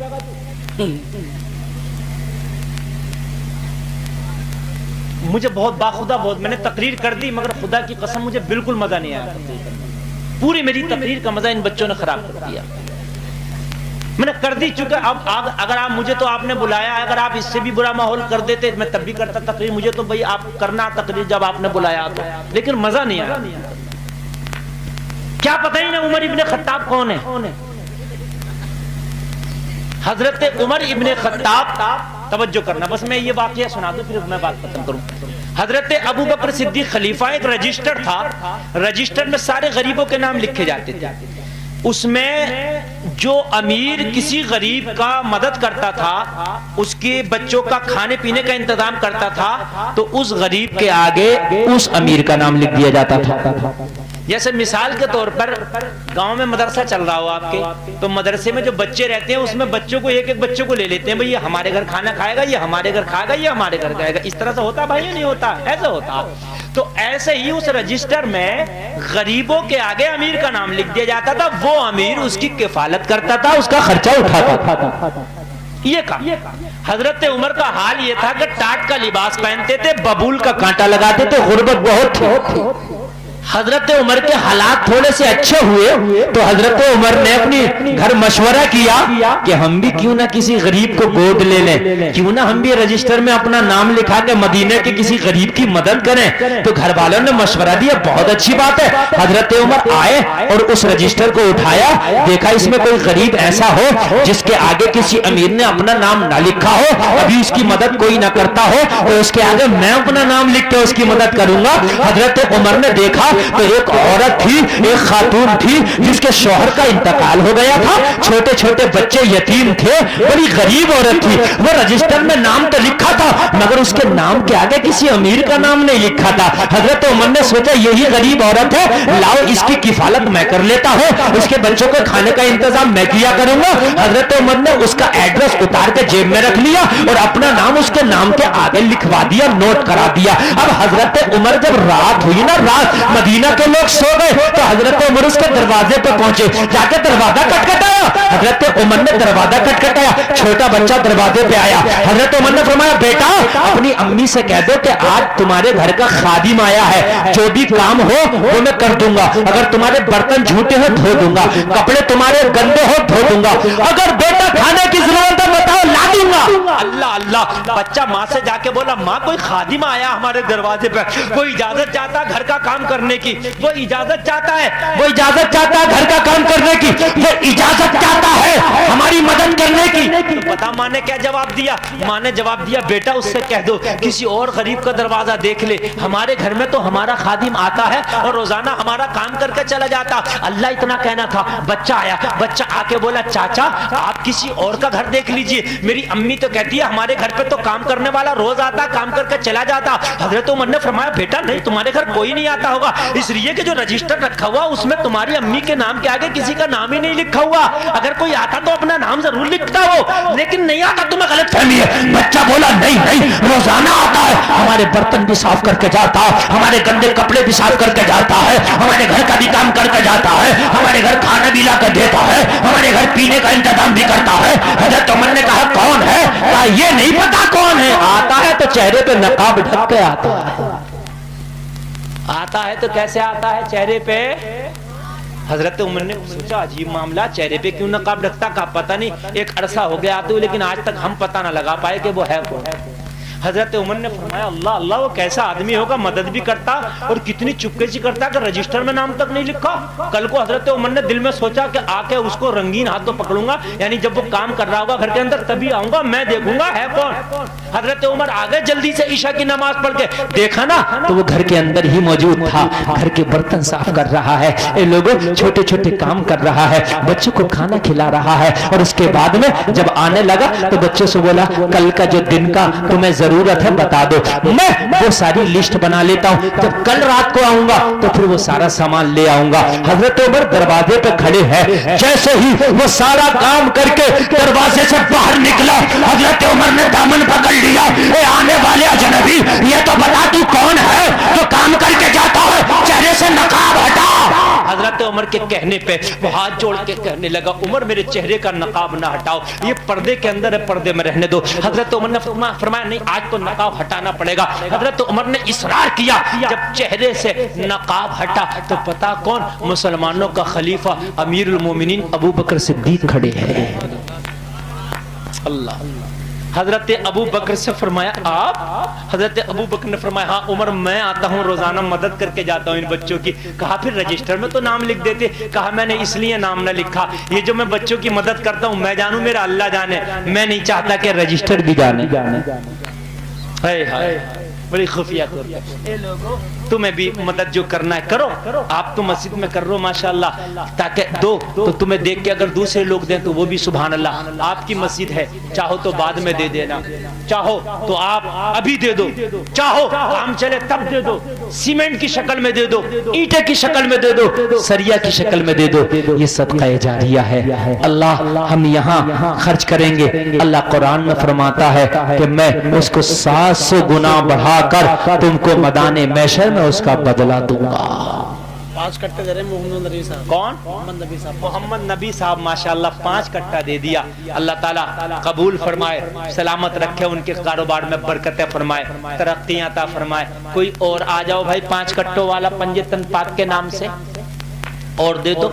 سبحان اللہ, 10 کٹا. کیا نام ہے آپ کا؟ بھورا علی بھائی نے 10 کٹا. لکھ بھی تو لو بھائی. 10 کٹا ہمارے بھورا علی بھائی ماشاءاللہ سیمنٹ کا دے رہے ہیں. اللہ ان کے کاروبار میں برکت فرمائے, اللہ ان کی پریشانیوں کو دور فرمائے. سبحان اللہ, آپ کا جلسہ بڑا کامیاب ہے یار. انہوں نے 10 دے دیے تو سبحان اللہ, کوئی غوث اعظم والا نہیں جو 11 دے دے. کیا بات ہے, زندہ باد. جو غوث اعظم کی 11ویں کو مانتا ہو, غوث پاک سے محبت کرتا ہو اور یہ سوچ کے دے دے اللہ میرے گھر کی بیماریاں نکال دے, میں 11 کٹا اللہ کے گھر میں دے رہا ہوں. کوئی 11 والا آ جاؤ. غوث اعظم کا 11ویں کے صدقے میں مجھے پتا ہوتا تو میں نہ کہتا. مجھے تو پتا تھا بھورا بھائی نے 5 سے 10 دگنا کر دیا تو میں نے تو ایک بنایا. ارے واہ واہ. نعرہ تکبیر, نعرہ رسالت, مسلک اعلی حضرت حضرت علامہ مفتی گلفام صاحب قبلہ. نعرہ تکبیر, نعرہ رسالت. بہت اچھے بھائی. صدام بھائی, صدام بھائی ماشاءاللہ 11 کٹا دیکھیے. اللہ اللہ ان کو مدینہ شریف کی زیارت نصیب فرمائے. آمین آمین. سبحان اللہ. اور کوئی آ جائیے. سبحان اللہ. کتنا لکھواؤں؟ 11 رے. سبحان اللہ. نام بتائیے. محفوظ بھائی. ارے واہ واہ. اللہ انہیں تمام بلاؤں سے محفوظ رکھے, آمین. تمام پریشانیوں سے میرا مولا انہیں محفوظ رکھے. آمین آمین. اللہ اپنے حبیب کے صدقے میں انہیں حاجی جی بنا دے. 11 کٹا. سبحان اللہ. لکھو بھی 11 کٹا لکھو. لکھو یار, تھوڑا بہت ہی اور ضرورت پڑے گی, بن جائے گی مسجد اور کوئی 11 والا ہو جائے. مفتی صاحب 32 کٹے ہوئے سب. 50 ہوئے تھے پورے. نہیں ہو جائیں گے انشاءاللہ. ایسا نہیں ہے, ایسا نہیں ہے. ہے کوئی اور 11 والا؟ سبحان اللہ. کھڑے ہو. غوث فرماتے ہیں میں چاہنے والے کو مرنے نہیں دیتا جب تک جنتی نہ بنا دوں. کیا بات. غوث کی نسبت سے 11 دو. میرے غوث فرماتے ہیں اپنے چاہنے والے کو جب تک نہیں مرنے دیتا جب تک وہ جنتی نہ ہو جائے. زندہ باد, زندہ باد. غوث کی چاہت میں. لاؤ بھائی لکھواؤ. کھڑے والوں میں, بیٹھے والوں میں, ہماری ماں بہنوں میں بھی کوئی لکھوانا چاہیں تو بچے کے ذریعے خبر بھجوا دیں. سبحان اللہ. 11 کٹا. یہ کھڑے والوں میں یہ کوئی لکھوا دے بھائی. آپ کی آواز آ رہی ہے. کم والے تو کم والے. 11 سے نیچے کو آگے گاڑی. نہیں, اگر 11 سے نیچے کوئی لکھوانا چاہ رہا تو میں نے یہ تو نہیں کہا کہ میں کٹا مار دوں گا اس کو جس نے 11 کٹا نہیں دیا. دے سکتا اگر کوئی 11 سے, میں تو 11 کہہ رہا ہوں, کوئی آئے تو 1 دے دے. اور اگر 2 لوگ چاہ رہے ہیں کہ آدھا آدھا کر کے دے دے تو وہ بھی قبول ہے. ایک والے کی. واہ واہ. وہ سبحان اللہ. 2 کٹا دیکھو لکھو ہمارے بھیا کا. حاجی الفاظ. ہاں نام لکھو ماشاءاللہ. حاجی صاحب نے 2 کٹا دیکھو دے دیا. سبحان اللہ. ہاں بھائی جان 2 کٹا. دیکھو ایک بات بتاؤں نا, یہ کہاں پہ لکھی جائے گی نا, بھٹے والوں نے 11 سے اینٹیں دی. تھوڑا سا شان کے خلاف بھی لگ رہا. بھٹے میں اگرچہ بچ کچھ نہیں دیا یہ بھی مجھے معلوم ہے. یوگی بچ نے کچھ نہیں دے رہے آپ بھٹے والوں کو, پریشان ہے بیچارے, اتنا ٹیکس ڈال دیا, مگر اللہ برکت کرے گا ان کے کام میں. سمجھ رہے ہیں, بھٹا اللہ نے بڑی چیز دی ہے. 3000 اینٹیں. میں نے 5000 کہتا مگر مجھے پتا کچھ نہیں بچ رہا, کیونکہ میرے تعلقات بھٹے والوں سے بھی ہیں, میلوں والوں سے بھی ہیں, سب سے میرے تعلقات ہیں. ان میرے بھائی نے میری لاج رکھی, میری بات رکھی. 3000 اینٹیں. اللہ تعالیٰ ان کے گھر میں بے پناہ برکتیں عطا فرمائے. آمین اللہم آمین. ان کے اینٹ کے بھٹا کو میرا مولا تمام آفات سے محفوظ فرمائے. آمین اللہم. سبحان اللہ.